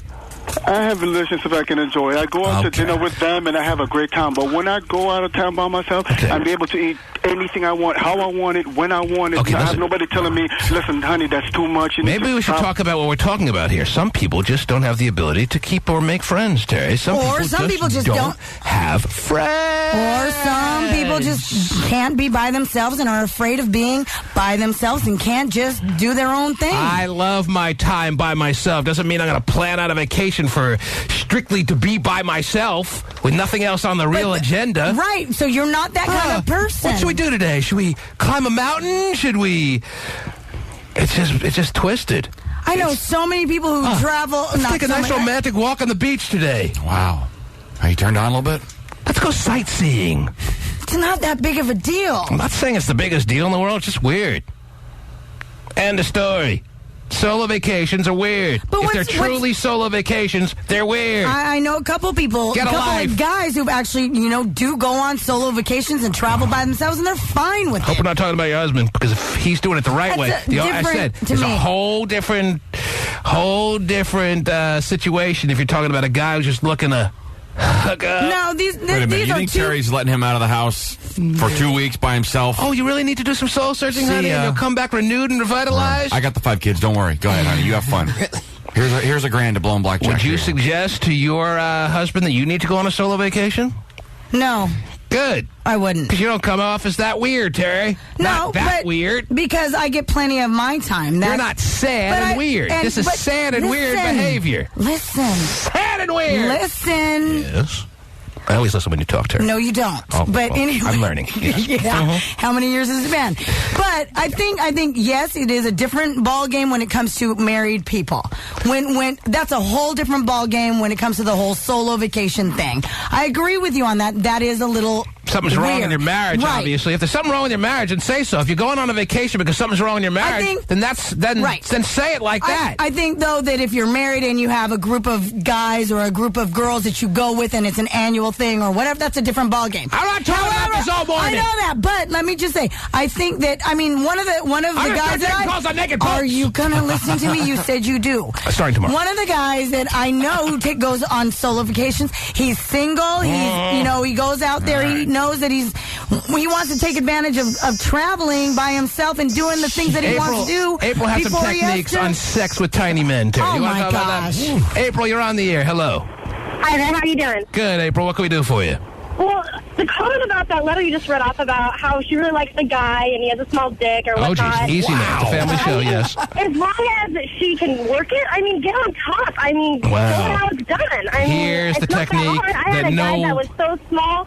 It's seriously, I didn't even think it was there. And I got on top and I worked it till it was good. The technique that no woman has thought of. If you get on top, it'll be just fine. Did he get one of those April showers? Sure did. Mm-hmm. Well, April, thank you for your strategies on how to make it work just fine with a very non-endowed man. She should write a book. Right. Just get on top. Everything will be great. 1 page. $20, please. Wow. I think women have some overblown expectations sometimes. They've probably been with a really big guy, so the next normal-sized guy seems small. I'm hoping. You're just not looking at it in the right light, baby. The right light. Whatever. All men are around the same size, I bet. Pretty much. Speak for yourself, dude. Some are there exceptions. I know. But I can't believe there are really guys that are under like 3.5. Right, I agree. You know, if you're an adult male, you're an adult male. Right. All right? So there's not many guys, not many at all, 4 and under, and there are not many guys 8 and over. Everyone falls in that range. And anything between that range is going to be workable, right? 4.5, maybe it's going to be a little tougher, but once you get up to 5, isn't that fine, Terry? Sure. So what's the real big deal? Isn't this the most overthought, overblown, considered conversation in the world? Next to the solo vacations, Then what are we even talking about? Let's talk about something that really is sophisticated and under-discussed. We're here to talk about the under-discussed topics of the world. All right, let's do it then. Not these just ridiculously tired and unnecessary conversations like, what do you do with a small one?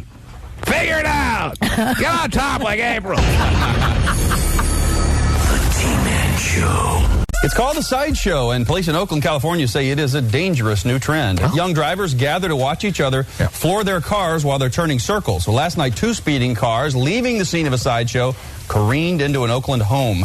They ruptured a gas main, igniting the blazing inferno that destroyed the home. Yeah, not good. Fortunately, the sleeping family inside was able to get out of the home alive. The 2 drivers were seen running away. Yeah, you think? That's usually the normal reaction after you blow up a house. You don't take out marshmallows and start making s'mores. Hey, can I use your bathroom real quick? I really am in the mood for a naked poop right now. Oh, boy. Jeez. I don't think that's normally the knee-jerk reaction. You might want to run. Yeah. And the sideshow is some new and exciting little thing? No, it sounds like more or less the same kind of donuts we were doing all my life growing up. Parking lots. But it's got a name now. Sideshow. Unless there's something different. It's called a sideshow, and police in Oakland, California say it is a dangerous new trend. Young drivers gather to watch each other floor their cars while they're turning circles. So last night, 2 speeding cars leaving the scene of a sideshow careened into an Oakland home. Am I getting this wrong? Doesn't it sound like typical donuts? Yeah, it does, unless you're, Let's call it a sideshow. No, jeez. Are you writing names? And Bob is suing, but until then, it'll be called a sideshow. And, all right. Wonderful. I mean, blowing up a house wasn't part of the sideshow, excitement of the donuts or the sideshow life that we used to do, but I guess if you spin out of control enough and you careen into a house, I don't know if that would cause it to blow up, but I guess they ruptured a gas line. Right. Which, of course, would cause some kind of unfortunate reaction. Bad place to hit the house if you're going to crash into it. Yes. I mean, the odds were long that all these events happened in this situation, but there's a resident is probably pretty angry right now of a house that they used to have. Yeah, I would say so. And all they saw was a speeding blur running from the scene. Mm-hmm. Anyway, what else is going on in the world, Terry? What else is happening, please? I got all kinds of news for you this morning. First of all, T.I. apparently... going to jail, right? Yeah, he's going to jail for about a year. Not yet, as far as I know. A little rough. Just saw a concert with him not too long ago, Terry, and now I thought he was one of the greatest performers I'd ever seen live in a long time, and now hearing he's going to jail, it's... Well, when you buy lots of arms, lots of guns and stuff. I thought these things were guaranteed in the Constitution, Terry. What, just to some people and not others, or what? I don't think sub-automatic machine guns are part of the Constitution. Well, maybe the founding fathers needed to amend. They didn't...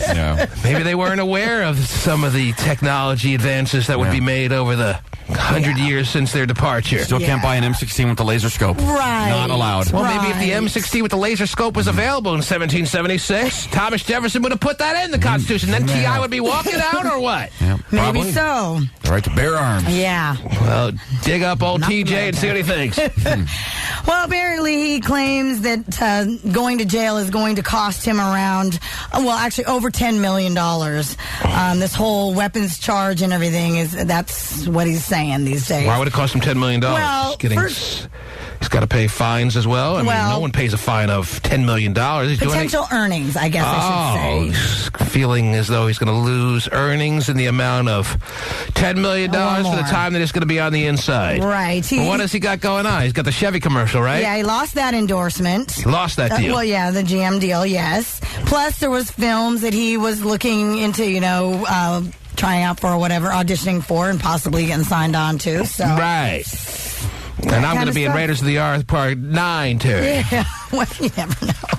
Losing out on those earnings. Yeah, he had a little... He didn't get any parts yet. I mean, he was in the Chevy commercial. Fine, well, whatever. No, he was in Denzel's The American Gangster. Oh, he was? Movie, yeah. He was the cousin. Was he really? Yeah, who was supposed to go play pro ball.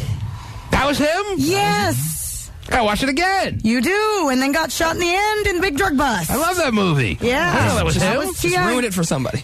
Well, yeah, thanks. Sorry. I've never seen it. Have you never seen American Gangster? No, I haven't. Well, it's been out long enough. Yeah, you should have had your shots. It's not like the movie's been out for a couple of days and Terry ruined it for everyone. I'm just movie's been out for a year. I'm just saying. You haven't seen it? Screw you. Okay. Saw it 2 weekends ago. You saw it 2 weekends ago? Got in just under the wire of Terry ruining it for me. Mm-hmm. Because it's been out on DVD now for about a month. Right. So Terry's at the point now where it's fair game to ruin this movie. Okay, good.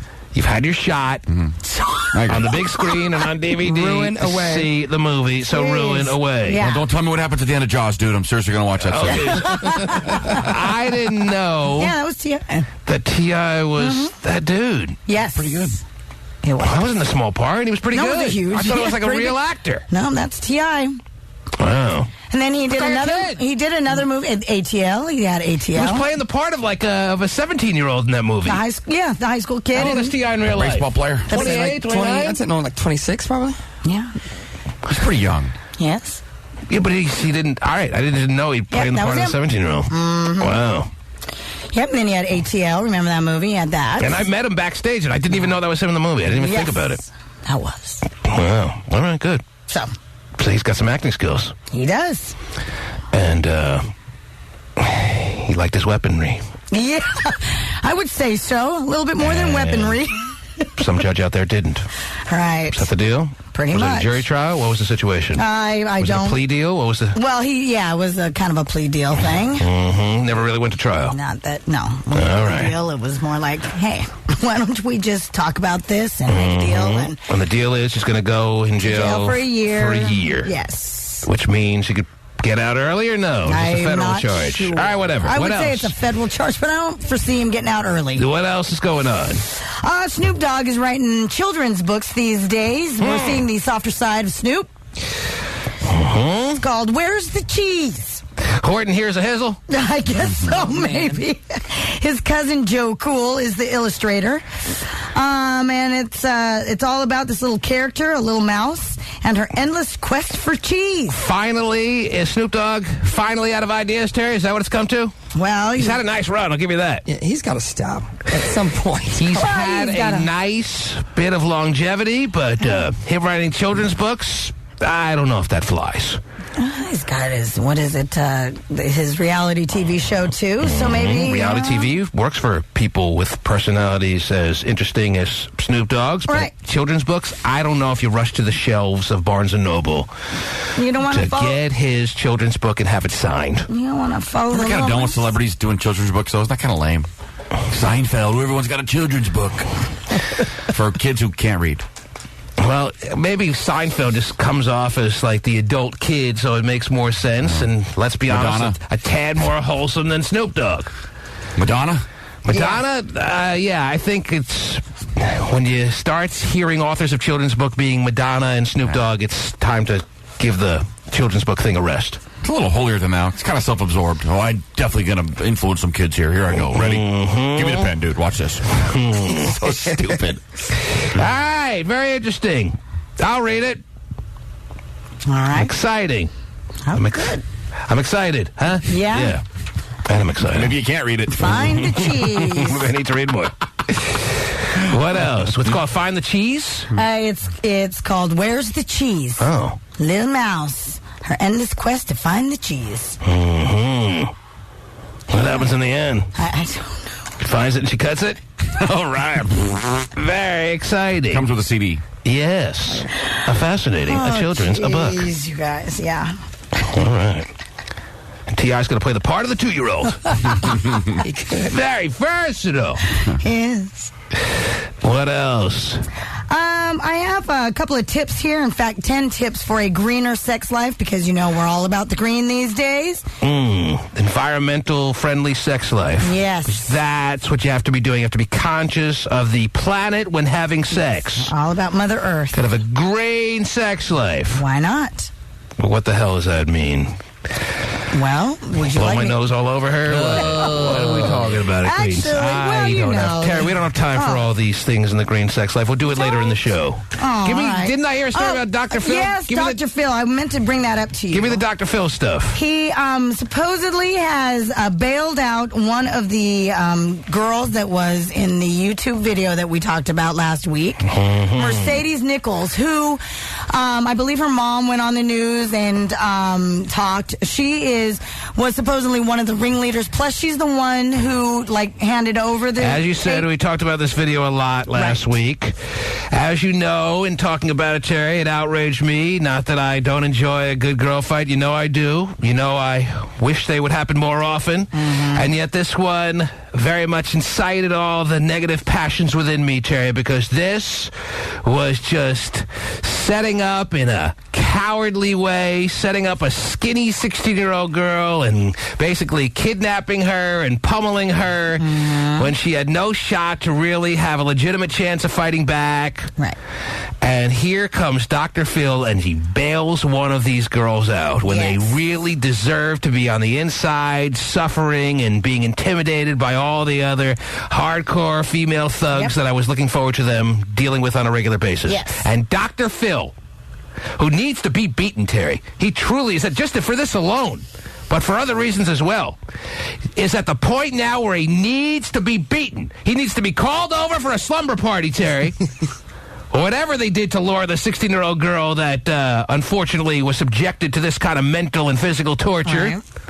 And he needs to be beaten in a similar fashion for doing this, Terry, bailing one of these girls out. Why did he bail out one and not all? If he's going to bail, why not bail them all out? Well, why did he pick this one? Who did he pick? He picked Mercedes Nichols. Oh, yeah, he said that. Yeah. Now, why did he pick her? She wasn't the one who did most of the beating. No, but... Although we didn't get to see about 80% of the actual video that exists. Right. Only 5 minutes of the video is available, and it's still up there on the tmanshow.com. And Mercedes Nichols was not even one of the girls who threw any punches in the video that we saw. I think the reason why, well, she's been in the news quite a bit because her mother, because she is the one who handed over the videotape of it. Oh, she has the mother that went on the Today Show? Yes. So and her mom is trying to defend dumb mom. Yes, and her mom is trying to defend Mercedes and all of that stuff. So I think that just gives you a little insight of how many dumb moms there are out there. The apple doesn't fall far. In watching this video that is also up there on YouTube that's gotten a ton of hits. It's a 10-minute video, so it's hard to sit through all of it. But at the end, you see Matt Lauer in his greatest interview since Tom Cruise and him were sparring. He's interviewing Mercedes Nichols' mom, and she's the one who's just sounding like a moron. That's the one? That's the one he bailed out? That is the one. $33,000. And he did it so he could put her on his show, obviously. That's right. Dr. Phil, yes, all about himself and not caring about real, true justice or anything else in the world. All he cares about is his big, dumb, opie ass. Can't stand him. Bailed her out. Yep. And he thinks that's reasonable to be doing. Apparently he does. Considering what he saw. So he can grill her. He's really going to make her see the light. Only he is capable of that. Yep. Doesn't it disgust you like it does me?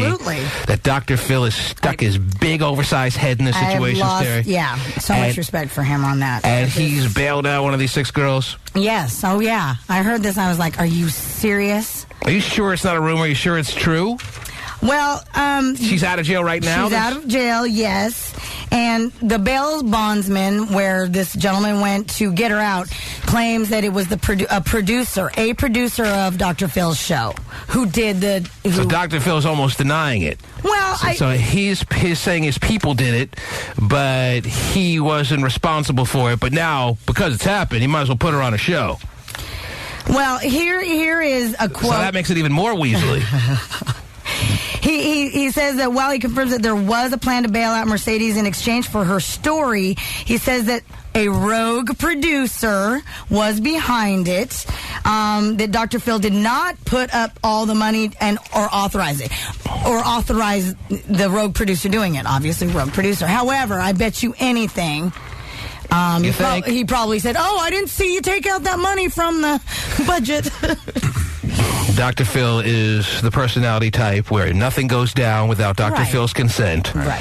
Dr. Phil gave his at least nod of approval, if not more, on the action that took place of them bailing this girl out. Dr. Phil's responsible, and to make it even more weaselly than him bailing out this girl altogether, he's now denying to the public that he truly had anything to do with it. So don't blame me. Right. It was my rogue producer. It's my best Dr. Phil, Terry. I know it's far off.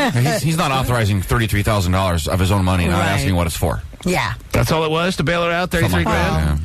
Yeah. What was it? What was the price tag? 33,000. Mm-hmm. And so he knows where that money's going. He's the only one who she knew. We're really talking about, not that 33 is the easiest number in thousands to come up with, but just solidifies that much more about how white trash a little community we're talking about here. No one who knew this girl, a 16-year-old girl in jail, could scratch together 33 grand to get her out, but Dr. Phil? Dr. Phil's the only one? Grandma can't do it, and Mama couldn't do it. Grandma couldn't do it. Grandma and Mama couldn't do it. They pooled all their money together, and they can't get 33 grand to get her up. They need Dr. Phil to bail her out? Sure. Exactly. Leave her little 16-year-old white trash in there. Dr. Phil, he deserves to be beaten, Terry, over this. I agree. If not a whole pile of other things that he's done recently. With Britney Spears. Jeez, I know. That was... And you know how much money he made last year? How much? A lot. I'm sure he did. I saw a list. There's a list that came out recently. And you'd be shocked at how much money this dude made last year. How much money did he make last year, Pasty? Huh? Pasty knows. $90 million. $90 million. Holy crap. Dr. Phil made $90 million. Last year. Forget the first, the previous 5 years before that. 1 year. Man. That's not how much he's worth. That's what he made last year. That's just how much he made. You thought you were doing well, Terry. $90 million. Thank you, Pasty. That's the number I was thinking it was. Wow. I don't want to throw it out and be inaccurate, but that's, now that you said it, I remember reading it that way. $90 million. Well, the interesting thing about this whole bailout, by the way, is that the judge overseeing this case has put a gag order on the whole thing. So it's going to be interesting to even see, if it was well worth the bail. $33,000 is loose change out of Dr. Phil's overalls. Yes, definitely. Overalls, for real. But he still knows where it's going. He's still involved. Right. He doesn't. I agree. No producer has access to his money. There's no such thing as a rogue producer on his show. No judge is going to tell me what to do. He's going to interview her, and if he's pissed off, he's pissed me off, Terry. Right. I saw this video so many times, and I don't get angry by a lot of things, Terry. Especially when it comes to fights and stuff like this. Right. But for some reason, a button got pushed in me, and watching this girl getting beaten and be begging to just leave and run home. Right. And the girls were like, no, and they think they're so cool, and they thought they were so tough and everything. They thought they were so tough. I know. And because I can't go out and beat up 16-year-old girls like I'd love to do in this situation for the first time in my life, Terry, now I got Dr. Phil to direct my anger at. Beautiful.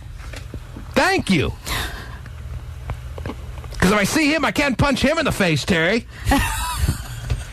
Can't really get away with punching a 16-year-old girl in the face, even though I would have loved to have done that after watching this video. Right. Because these are sniveling little stupid girls. I know. I thought they were all tough. Yep. I was hoping they were being gang raped as we speak. Wow. And now to hear one of them's out? Yep. Stacy, you're on the air. Hi. Hi, Stacy. How are you? I'm good. How are you guys doing this morning? Pretty good, Stacy. Thanks for asking. If I may speak for everyone, everyone's doing good. Fantastic. What can we do for you, Stacy? Well, I was first calling. You'll probably never ask again, yes.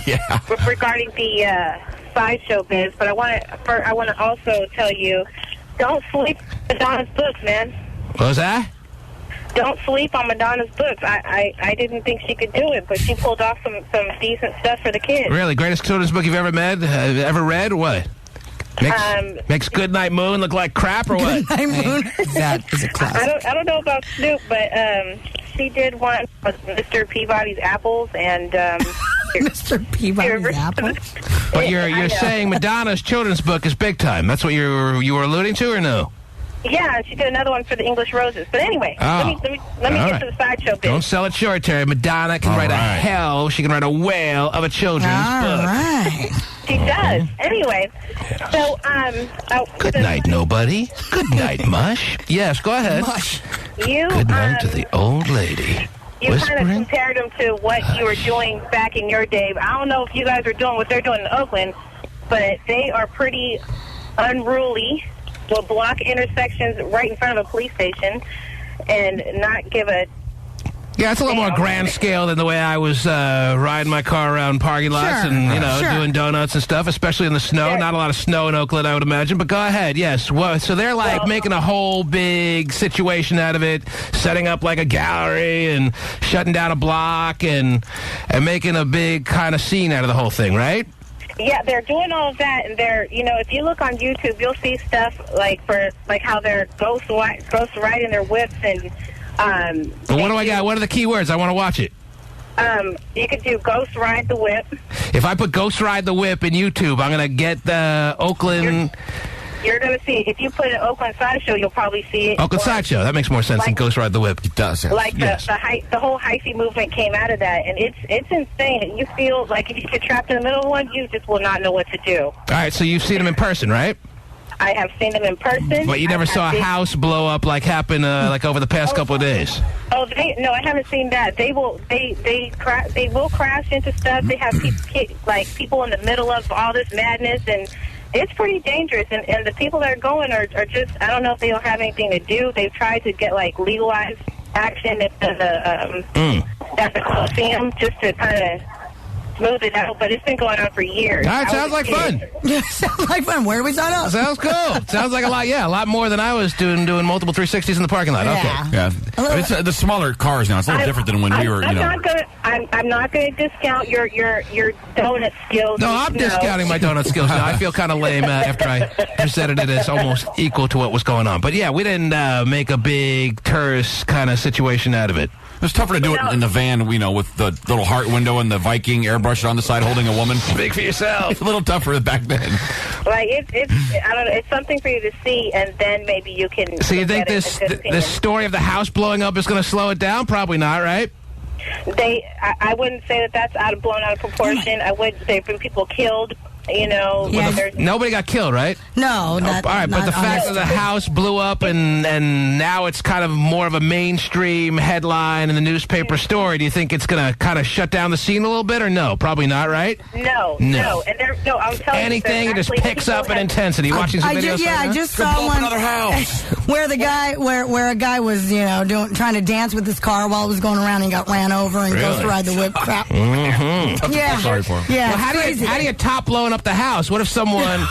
Well, getting run over by your own car while you're dancing with it is pretty good. There have been people that have died as a result of these things. Wow. Yeah, well, I mean, those kind of situations have happened in all scenarios. Drag racing and... Wait a minute. Do you mean sitting on top of your car while it's moving and no one's driving? It's dangerous? What? Yes, that's what they're doing. Right? Well, you got to read the instructions first. Okay, good. I will. But, yeah, it can be if you're not... Unbelievable. Okay. Well. Oh, wow. Yeah. Stacey, thank you for sharing, baby. Take care. Bye. Yes. That's crazy. She's heard that a couple times in her life. Thanks for sharing. We love a sharer. Yeah. Strapped after Phil to the top of one of those cars. Scream for dear life. Why don't you see him talking to those kids? Mm-hmm. He's going to bail one of those kids out? Oh, my God. He's an idiot.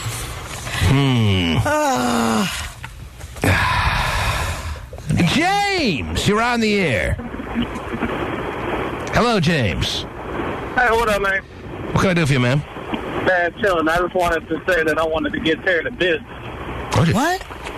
Pretty direct to the point. Pretty blunt. Business. You want to give Terry the business?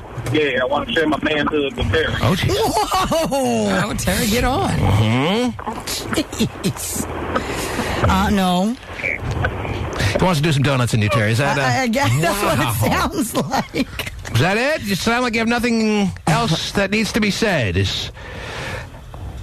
Oh, he hung up already. Oh. Just wanted to let me know he wanted to give me the business. Mm-hmm. All right. Making you aware that he's out there. Thank you. This is what's on his mind. You're going to pass, Terry? Yeah. He's going to blow up your house, Terry. Oh, yeah. Whoa. You don't want to hit Terry's gas line, though. Oh. Speak for yourself. You guys are... No, you don't. Nicole in Pleasanton. Good morning. Good morning. Hi, baby. How are you guys? Pretty good. What's up? No, I was just listening to Terry talk about how Dr. Phil decided to bail that young woman out. And to having two kids myself, if my daughter was the victim, as a parent, I'd be absolutely outraged. Oh, yeah. If you would even bail her out. And if I was her mother and she was one of the participants, I would have posted. She would have stayed in there. I would not have posted her bail. Well, if you heard her mom on the Today Show, she's the opposite type. She thinks her daughter is pretty so unbelievably cool or whatever, and really way smarter than she obviously is, and thinks she was almost railroaded in this situation by the police and deserves to be out. I'm sure she's feeling that Dr. Phil did something that should have been done by everyone out there, considering how lack of responsibility she feels her daughter should be dealing with here. Right. She thinks because her daughter turned over the tapes and, let everybody know about it, that her daughter should be, looked as the hero almost. She has an overblown conception of her daughter's everything, Terry. Yes. Because she's a big, dumb mom. So that would be like if one of my kids held up a store in a robbery and then went and admitted it. That still doesn't make it right. Not even close, but thanks for the analogy. Anyway. 1-866-663-T-Man. Let me go to V. You're on the air, V. I was just calling because about the 6-on-1 incident, and I'm afraid to send my daughter over to sleepovers now. Well, I think everybody is going to be a little bit more on edge when they just get invited to a typical party these days. You got to start wondering, who have I pissed off? Am I being set up? You can only imagine to the greater extent that this 16-year-old girl who, for 30 minutes, got beaten, I wouldn't say savagely, because these girls... They're 16-year-old girls, so there's only so hard they can punch, all right? Well, when you don't have your hearing in one ear and your eye socket is a little... Yeah, I mean, they were punching on a 75-pound girl. Right. So it's all relative.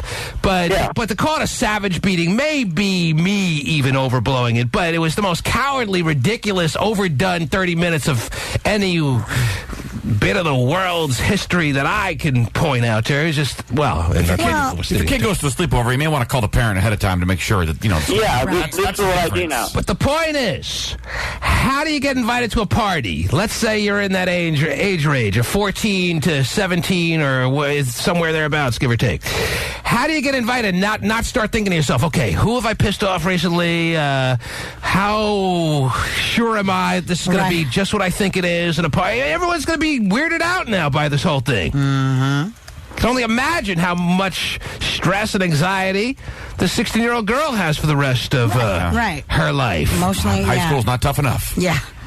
Yeah, this is what happens now. She's like, Daddy, can I go to a sleepover? And I'm like, I need a name, I need an address, I need a phone number. Yeah. So it's made you overly paranoid. Security, mother's maiden name, everything. No, I can see that. I'd be scared, too. I would be. I'd probably I'm show the up. same way, Show up about halfway through and see what's going on. Exactly. You guys good? You get your ass kicked? Is that your dad peering through the window? What is he, some kind of pervert? No, I just wanted to make sure I'm not getting my ass kicked. Call me what you want. I'm looking. Wow. No doubt. Very good point. Thank you, V. Take care, ma'am. See ya. Oh, jeez. Very good point. Yeah.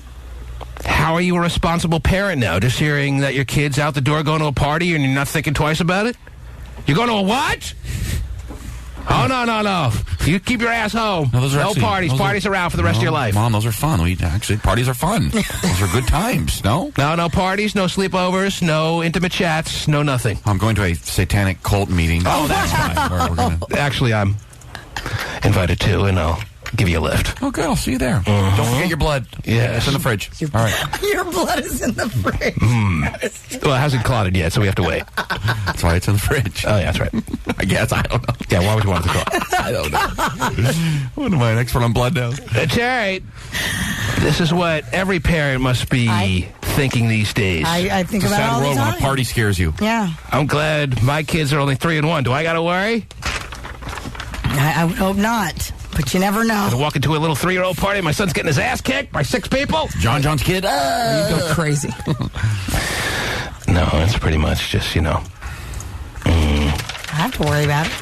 Definitely be a little cautious. Yes. I think the party at the Gymboree seems safe. That sounds fun. Yes. 1-866-663 T-Man. Back after these words.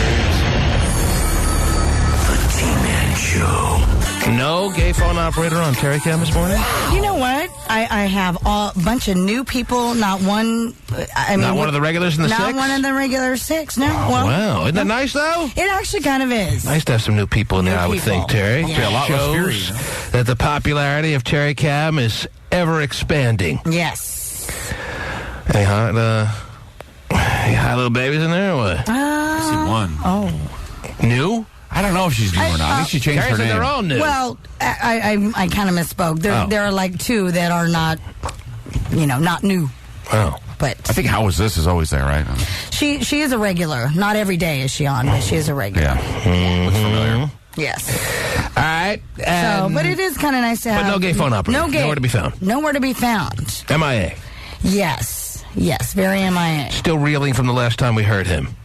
Well, there's rumor to be heard that the party went on as planned. Oh, Lord.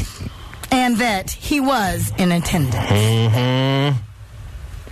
So, in fact, I think there's pictures. I don't know what to make of that. Oh, jeez. What the heck? Is he just a big fraud, or did they kiss and make up? Maybe they did that.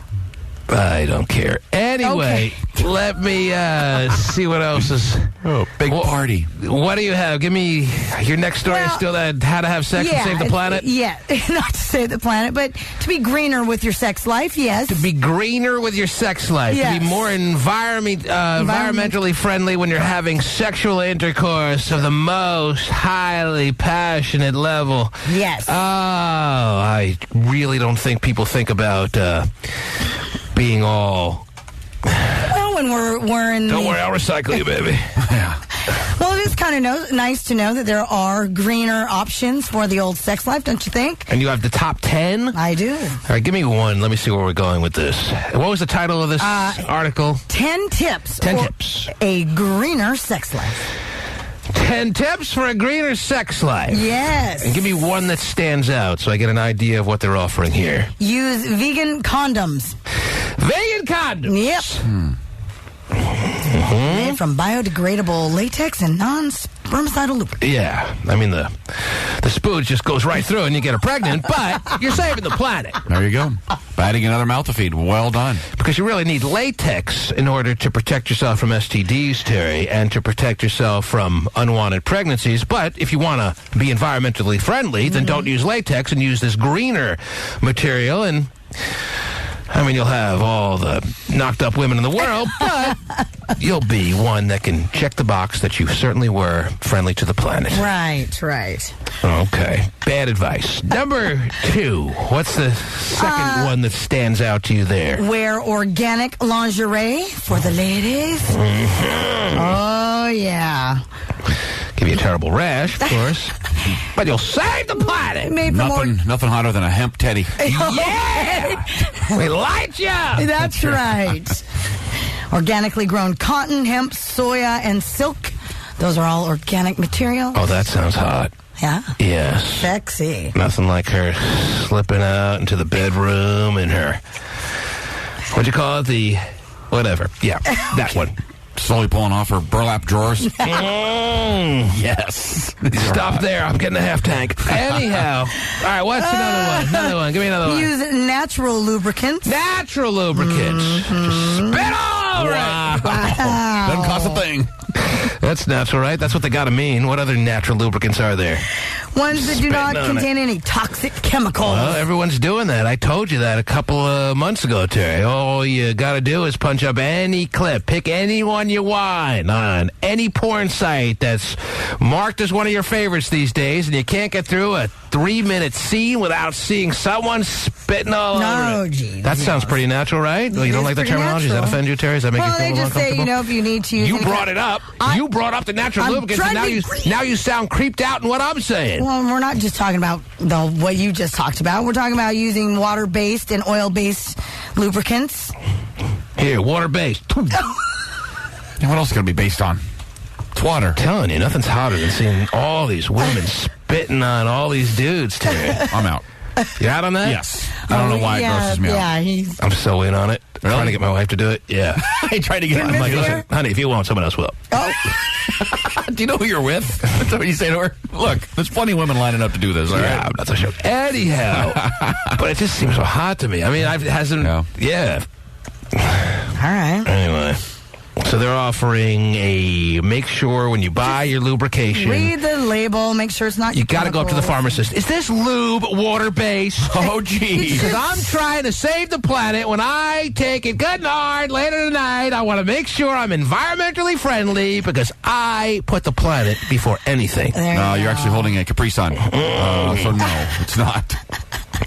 That'd be a little awkward, Terry, if you walk up to your local pharmacist and start questioning the contents of your lube. Look, Charles, my wife loves it in the can. I'm going to need something that's, Listen, I'm dry as the Sahara, so I definitely need this stuff, but I don't want to ruin the planet. Right. Gosh. You guys are terrible. I mean, do you question? Do you go? Well, I'm sure that it's on the label. That's what they're doing these days, is announcing everything from organic and it's all natural. I don't know if I'm ready to buy. I don't know if I'm ready to buy condoms with the eco-friendly little symbol on it. Why not? Because it just doesn't seem like it goes together. Just doesn't seem like, fine, I go out of my way to do everything I can to recycle. I got a wife, Terry, that is very green conscious. Everything is, we do all kinds of things that I would have never imagined myself being able to do if I was living a life alone, for sure. Run the AC if it gets a degree over 70 outside. Crank it up. Oh, I still do that. Right. But, I mean, all these... From buying furniture now green furniture. She goes to all kinds of reads all kinds of articles. She's very into that stuff. Oh, that's a great couch. How much that cost me? Yeah. Thanks, honey. And then you guys have switched. You think maybe you're saving money when you're buying all this eco-friendly and this environmentally friendly stuff? Oh, wow. Okay. That was an accident. Well, but you're not. Well, it costs money to be saving the planet. Oh, you think it's cheap to go to Whole Foods? Not. Whole paycheck? Yeah, okay. Organic milk, organic everything. Oh, yeah. Is that the nickname for Whole Foods? That's what I've deemed it, yes, whole paycheck. Whole paycheck? I love it, but it is a little costly. It's very costly. Unless you go around and graze off all the free samples. No, it's the most expensive grocery store out there, is Whole Foods. Yeah, very. So, well, but... Enjoy eating healthy. We go there twice a week. Yeah, but have you guys also changed to, the hybrid cars? No, I ain't doing that. Because they're not safe enough yet. I have a hybrid motorhome. Tell my wife that. I'm like, no, you can get in the crash and what, the kids all burn because you save the planet? Come on. Kids all burn. What the hell? They're stopping dead on the highway like 55 miles an hour. You heard those stories. Oh, sure, but I mean, you do have... Hey, if we're buying the furniture, we're doing our part. Okay, why are you do what you can, people. Do what you can. I was saying, if you're making name all this other stuff that she's doing, but I can't even think of it. I can't even think straight right now. I'm still sick. I mean, if you're going to go out there and do the furniture, do the groceries and all that, then switch on over, do it all. Let me think. If you actually give me a few minutes, I can think of all these ridiculous things that we're doing in our house to be all green conscious. Sometimes the thinking music helps people. I don't know if that helps. Yeah, I'm drawing a blank, but it's a whole slew of stuff. What else? What other things are on the... But now we can start having our sex in an environmentally friendly way, Terry. I don't know if she was aware of this. That we have to start buying vegan condoms. Yes. Or you can use sex toys made from natural or recycled materials. Oh, you love our toys. Okay. I was at a vegetarian restaurant over the weekend and tried to order a Coke. We don't have that. Looked at me like I was an idiot. Coke? What? We have ginger ale. It's natural, organic ginger ale. Okay, I'll have it. Solar-powered sex toys. Very exciting. Yes. Ooh, cloudy. Just going crazy. Then all of a sudden the clouds roll in. And it's back to me having to try to satisfy her. Good luck. They do talk about... They talk about what? Solar-powered sex toys? I was making that up. That's for real? Wow. I have a website if you'd like to go purchase one. Oh, yes. Can't wait to break out the solar-powered sex toys. They also talk about using organic massage oils. Anything organic, I guess, is good, right? Okay. Hemp rope for bondage, if you're into that. Oh, Terry. Let's see if you can break out of this one, baby. Yeah. I'll just light it. I'll get high. Just, yeah. Pretty much anything organic and natural is what they're emphasizing on the whole green thing. Okay. Okay? I got it. I got friends that do the cloth diapers, so they don't have to. We do that. Yeah, well, that's not. Yeah, I was wondering if you were doing that. We buy these. Yeah, these the diaper service. All the diapers things. Yeah. There's tons of ways you can make a difference. Personally, I like to lay in my tanning bed for 3 hours a day and drive my motor home around the block a few times. And those diapers are delivered by a big old truck. Right. It takes a lot of diesel fuel. Yeah, 2 miles a gallon. The T-Man Show. They call me up mouth, cause I don't brush. Really? My teeth like this. Vinnie playing that for everybody? Ashley, that was the one that brought down the house at the big party. Are you there, Ashley? Let me take some calls here. 1-866-663-T-Man. Yeah. Ashley, you're on the air. Yeah, I'm here. Hi, baby. Hey. What are you doing? I'm doing good. How are you? I said, what are you doing? I don't really care how you're doing. Oh, what am I doing? Just laying here, listening. Really? Y'all talk. But I wanted to call about... So wait, you're like all alone? Yeah, I'm all alone. What time did you wake up? What time do you have the alarm wake you up? You just wake No, up? I woke up at 3 o'clock this morning to take my husband to school. Take your husband to school at 3 in the morning because that 3:45 class is just one that he can't miss. He's the attendance Army. is He's part military. of. Oh, it's a military see. school. Wow. So there really is like a class that starts at 4 in the morning? Yeah, Wow. it actually starts. Fine, at I get the 3:30. I get the whole military. You have to get up early kind of thing, but do you really have to start classes at 4 in the morning if it's not necessary? Yes. Oh yeah, it's a 30-day class. He's been at it all month, so. Unbelievable. Oh yeah. I can learn at 1 o'clock in the afternoon too. Yeah. It actually ends at like 7 o'clock at night. Because it affects not only his life, but your life. You have to wake up to drive him to class at 3 in the morning. And you've been I'm up used to it. Really? Yeah, I'm pregnant. I'm fixing to have my baby anytime, so I don't really sleep anyway. You're like 9 months along? Yeah, I actually have like a couple weeks left. That's it. Oh, who knocked you up? That dude who's at class right now? Yeah, my husband. Isn't that nice? Yeah, funny. So you guys are like, you guys are, what is it called? You're in love. Wow. Or is that stretching it? I'm sure you stretched it before you got knocked up. We're Huh? married. Yeah. You're married? Yes, we're married. Yeah, but you didn't answer the question about whether you're in... Yes, we're in love, too. We love each other. And we're married. Oh, my gosh. You know, Oh, my things that go together. Well, not always. Not always, no. So you're pregnant, you're married, and you're in love. Yeah. That's a trifecta that, it's hard to find these days. Yeah, 1 in a million, right? I wouldn't go that far. Especially being military. And you've been married how long? Almost a year. And is this your first baby? Yes. So you got pregnant pretty quick after getting married, wouldn't you say? Yeah, I was actually trying to get pregnant before so I could, like, leave him, but it didn't work out like that. So you could leave him? Yeah. At the time, I was in a very bad situation, so I actually... Oh, so you are more normal than we thought. Oh, geez, Terry just had some phlegm snapping in her mouth. That was a crackle. Yes. That was a cracking phlegm. Not You all right there, Terry? No. Maybe you shouldn't eat yogurt before you go on the air. Terry just plows it all in during the show, doesn't she? Yeah, I'm a little confused by the so I could leave him little line you chucked in there. Well, at the time, I was in I was very depressed, and I just didn't want to be with anybody. So. We should have taken a solo vacation, but that's a whole story. I don't know how long you've been listening. And you wanted to have his baby, you wanted to get pregnant by him and then walk out on him? Yeah, because, he was leaving anyway, and I wasn't planning on getting married, ever. Well, that changed pretty quick, don't you think? Yeah, kind of. But then I fell in love with him, and it just changed everything. Aw, that's nice. How long is that going to last? I don't know. It's lasted a little over a year, so. Well, the clock is ticking, honey. That is. Anyway, do you know what you're having? Yes, I'm having a boy. Wow. Yeah. Well, that makes him happy.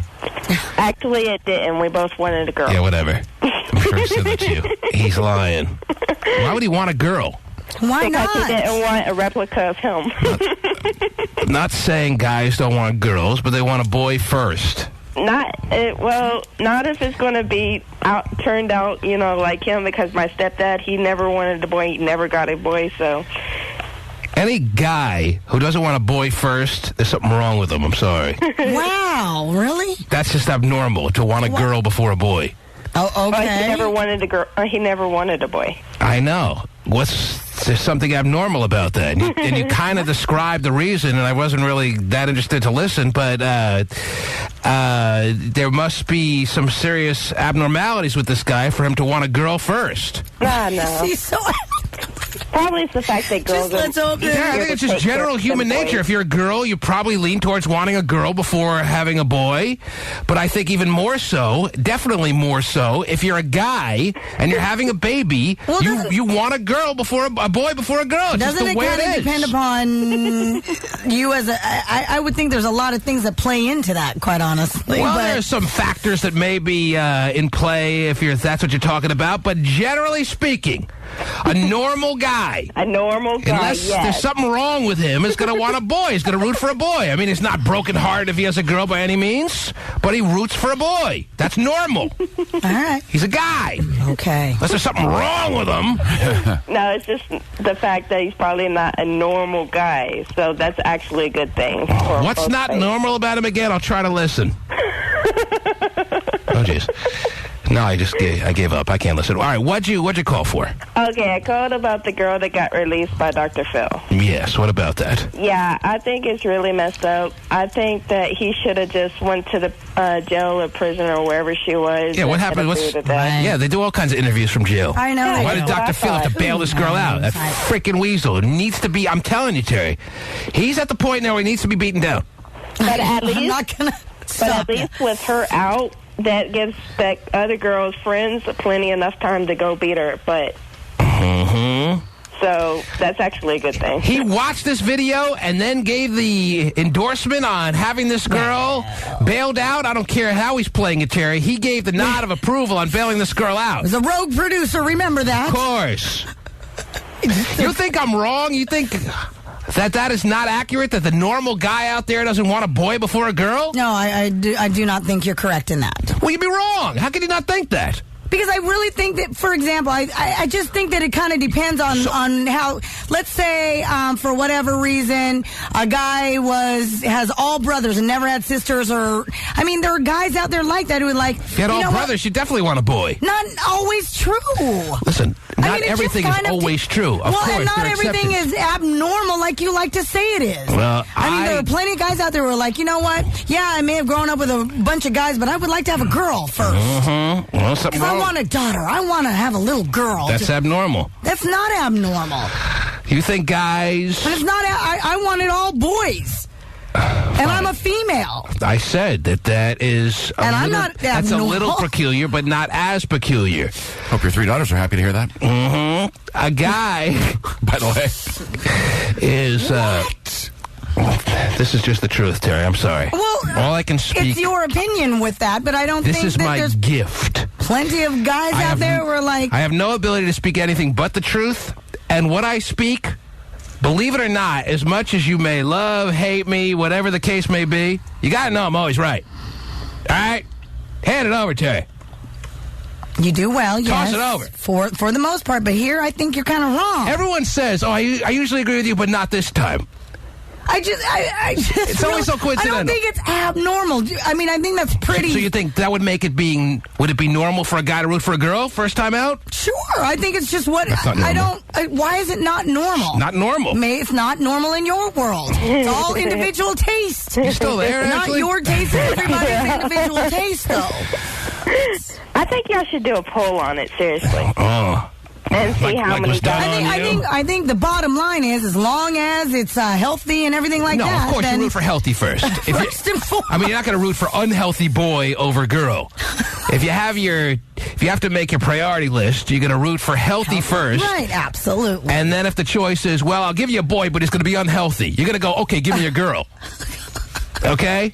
So I'll give you that. Well, but you make it healthy comes first. Of course. But That's a given, yes. Taking for granted that it's going to be healthy, because most babies are, unfortunately a lot aren't, but most are, you're then going to root for a boy if you're a guy. First time out. And then if you, like I have 2 boys now, so now I'm drastically rooting in this last attempt. You guys attempting again? Now? Not right now. Oh, you said in this last attempt, like you're doing it this now. year. Oh, this year. That's the plan, yeah. All right, well, one time in and I'd you're like done, to push right? it back a little, but wife's getting all horned up, so. Oh, boy. Well, the youngest is what? Really wants me. No, the youngest Oh, it's only a year. It's only a year and old. a half. Yeah. Wow. So we both want a girl, and if I knew it was going to be a boy, right, I may not have one this time around, Terry. I think you're a boy maker, though. But I think we're boy makers. We're boy makers too. Yeah, I really told do. her that. I said we're having a boy. Yeah, I don't think that you're. I can toss you in this, that, and the other position all you want. I can be gentle and do that gentle love making to make the girl. She's reading all kinds of stuff right now on how to have a girl. The neighbor came over with a list of things that. Oh my God! Because the neighbor has like 5 kids. The first 4 were boys, and then they gave one last shot. Yeah, and a boy, and it was a girl. Oh wow. That's the tough part, because if you do one last shot and it's not what you want, you can't give it back. You're stuck with it. Stuck with it. That's the part that so sucks. Nice. Oh no, another boy. So she comes to me and she says, one of the things on this list is I can't have an orgasm. If I'm going to have a girl, the best way to have a girl is not to have an orgasm. I'm like, okay, I think I can help you there. I'm your man. You got the right guy. Lucky for you, that's my specialty. I am the king at not giving a woman an orgasm. Oh my God. Wow, that's good news. Interesting. See, that's been my problem the first 2 times around. You're giving so much pleasure to her. She's getting so off that we had no shot at having a girl. I thought it was because I'm like, all right, I'll ease up, baby. I thought it was because you were throwing around and bringing her the ruckus. I'll only be able to give you 1/4, I guess, of the full situation. She seriously hit me with that. Really? Yes. Something she read about the way Take a shot of vinegar too, and maybe I don't know, all these right. Shot of vinegar. Yeah, Really? You never know. Yes, you showed up in the chat room. I don't really care at this point. Okay. Let's see here. Let me go to who's been waiting. Nico. Hey, T-Man. Yes, sir. You're so right about that, man. And Terry is, like, as usual, That's wrong. a big revelation I made here. I mean, just for the way it sake of, is. like, you want a son first, because you're always thinking about, like, carrying on your namesake first. There's a lot of reasons. That is one of the main ones. Yes, it's just natural instinct altogether for a guy to, if he's going to have a baby, he's going to want a boy. He's not going to be heartbroken or even disappointed if he has a girl, but he wants a boy. Not at all. I have 2 daughters, and I got a vasectomy after my second child because that's all I wanted. And I didn't have any sons, but it didn't. So you're disappointed that you had daughters and you love them less. I just said you're not disappointed, Terry. But how do your daughters feel that that's not exactly what you wanted? It is. It's not about we didn't want you. No, it's not. It's only natural. Just like a woman will she wants that daughter to have a pretty dress for her and for Easter. That wasn't me. I'll tell you that. That wasn't me. Just because you root a little bit for a boy over a girl doesn't mean you're disappointed or you don't want the girl. Don't take it that extreme. But it's just natural instinct for a guy who's having his first baby. If you're truly to ask him his deep, innermost, realistic thoughts, he's going to if he's being honest, tell you he wants a boy. But the politically correct thing to say is when you're asking someone, well, what are you hoping to have? I'm hoping just to have a healthy baby. That's the politically correct thing, and that's the truth. You do want a healthy baby, as we just said. But that taken for granted. If the guy's really going to be honest and he's normal, he's going to want a boy. Exactly. And a girl's going to want a girl, Terry. No, he didn't want a girl. In the normal world. You wanted a boy. I did. And I said it's less common for women to feel as strongly about it. But this isn't some newfound way of thinking. People have known this for centuries. Goes back to the caveman, Ooga Booga days, Terry. Wow. You want a little Ooga Booga girl running around? Yeah. Oh, my daughter getting pulled by the hair into the cave? Mm-hmm. Who needs that? And men know how other men think. Men know how guys think. You think you want a daughter running around more than you need to? Think any guy out there is going to think other guys are going to be good enough for their daughters when it comes down to it? We know how seedy and just derelict thinking men are. You want to worry about too many daughters more than you have to? Of course not. Worry about your daughter going to a slumber party, too, now. You think any guy out there is going to be good enough for my daughter, Terry? And look at me. Geez. I'm a schlub. And yet, do you think any guy know how guys think? Think I want to be thinking about the way guys are thinking about my daughter?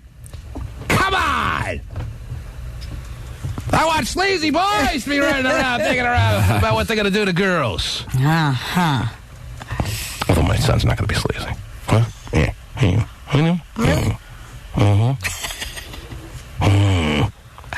Piper, you're on the air.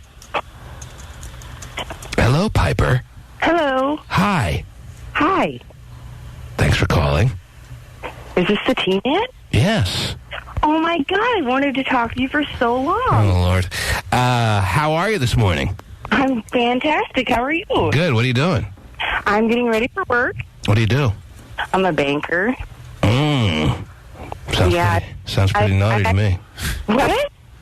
Sounds pretty hot. Oh, it's so hot. What are you wearing to work today? What's your morning's attire to attack the workday that's in front of you? What'd you choose from the big walk-in closet there, baby? Oh, geez. Just a regular attire, you know. I don't know. I don't know bankers' typical... I'm pregnant, so the attire was normal. So everyone called in pregnant this morning? I know. So now it's just maternity shirt and regular pants, you know? Mm-hmm. All right. But Tina, I wanted to tell you how to get yourself a girl. Huh? I wanted to tell you how to get yourself a girl next time. All right. Jeez. What you got? I'm sorry? Tell me. Okay, you have to go online and look up the Chinese gender predictor calendar. Oh, this has got potential here, Terry. I got to go online and look up the Chinese what? It's the Chinese gender predictor calendar. Oh. Yeah, I've lost interest. You've looked at it before? Huh? No, he hasn't. No? Yeah, and then what? And then you got to put in, like, I don't know, you have to put in your wife's birth date and all these different things, and it will tell you, and it's like 85-90% accurate. And it was right for my baby. It's been right for anyone that I checked on. All right. I'll do it. All right, you got to do it. Nope. Thanks for the call. Goodbye. Take care. I think I have General Tso's and steamed rice. Now that sounds good. Yeah. Now, man. That's all I order online from China. Yeah. That's interesting. No, we've heard all that, like all times of the year and stuff like that. Man, I'm so sick of this stuff. I'm out. What else is going on, Terry? What do you got? I have a story about a guy in Indonesia. I'm getting bored. Are you? Yeah. Okay, well, he had 4 pounds of warts removed from his body. Now that's interesting. Lauren, you're on the air. Yeah. Hi, T-Man. What's up, baby? I love you, T-Man. I just wanted to tell you that. Wow. Okay, I have a story, and it kind of has to do with the Dr. Phil thing, and I think you're totally right about Dr. Phil, first of all. Mm-hmm. Yesterday, I was driving with my husband and his uncle in a residential area, and we saw 2 girls that looked maybe about 12 or 13. I'm way too hot in the studio this morning. It's too hot. No, they were fighting. They were just wailing on each other. Yeah, but it's too hot, baby. No. So you got a phlegm snapping around this morning. I know. Oh, boy. Grossing me out. It's the cold there. Oh, I'm ready to have a girl. Oh, wow. Go ahead. All right, what else? Okay, so these two girls were fighting. Yes. So we pull over and we start yelling at them, and we're like, you guys can't be fighting, you know, and they stop and they look at us and they're like, it's for MySpace. All right, so what's the search words? What? How do we see their fight? I don't know, but I think that that's horrible, and I think that parents should really watch their child's MySpace. No, I'm glad that people out there are so focused on creating entertainment for the rest of the world. I think that's terrible. I think that if But they were both in on it. That's the difference. Yeah, but these were two girls that were both aware of the situation, and they decided to throw down with the cameras rolling so that they could put it up on YouTube. That has no problems that I can see. This situation that Dr. Phil now has bailed out one of these 6 girls is that this girl was ambushed in a pack mentality, in a brutal kind of way. She was begging, pleading to leave and just be able to run home, and she was told no because they weren't done with her, and they gave her a concussion, a dislocated eye socket, and hearing loss. That's a whole different thing. Well, I agree with that, but I'm saying I think the problem is that these girls are so fascinated with fighting, and I think that's terrible. Well, I am too. Don't get me wrong. I love going to YouTube and watching girl fights. This is where we're gonna disagree. I think those girls are doing a nice service for the community if it looks authentic. No, that's awful. Well, you feel it's awful, and that's your prerogative. You're probably a better person overall than I. But don't you think that that's why those girls did that in the first place? Well, it was their fight is because they thought it was going to be cool and that everyone was going to want to watch it. No, I think they got embarrassed by some of the things that this girl apparently wrote about them on MySpace, and they wanted to now, in retaliation, create a video that they could embarrass her with. But they were cowardly in doing it, and they thought they were unique in that they got trash written about them on MySpace. Well, guess what? Everyone gets trash talked on the internet these days. Everyone has something mean-spirited written about them. And if everyone were to retaliate in that kind of sniveling way, then it would be really things out of serious control here. But 2 girls wanting to start the camera, put it on a tripod, and have a little backyard wrestling little situation going on, I'm all for that. As long as a nipple gets twisted and someone starts screaming for dear life, I'm good. That's funny. That's exactly what my husband said too. Yeah, you think offended by that. You think he stopped because he wanted to break it up and tell them to do better with their lives? No, he wanted to break out the popcorn and maybe hook up and have a little foursome going on there. How old were these girls? They were probably about 13. How was your sex life with this man of yours? Would you call it a 5-star, happy, content, satisfying sex life you have with your husband, or is there something missing? 1 out of 10, I'd say probably 11. On a scale of 10, your sex life with your husband is an 11. Now, for those listening that can't truly say that their sex life with their husband is anywhere close, what is the big secret to your unbelievable, overwhelmingly satisfying sex life? There are a lot of people that are going to hang on your every word here unless they consider you a big, fat liar. Wow. What is your secret to the 11 on a scale of 1 to 10 sex life? It's kind of embarrassing. Well, why should it be embarrassing? All we're trying to do is offer someone out there a helping hand. When I was younger, I always had crushes on my teachers. Yes. And my husband is actually a teacher, so that kind of turns me on. Yeah, but every day it turns you on? At some point, that's going to wear off, wouldn't you say? No, he's pretty hot. Your husband's pretty hot. And the thought of him being a teacher, because you've always had those schoolgirl little crushes on the teachers that you used to have, does it for you every time? Yes. How long you been with your husband? We've been married for a year. Because sooner or later, that's got to wear off, Terry. It should have worn off by now, right or wrong? And that's going to continually do it? Yes. They're going to be on their 35th wedding anniversary. Oh, I forget you're a teacher. Oh, I'm so turned on now again. That wears off. My wife couldn't think I'm less funny these days.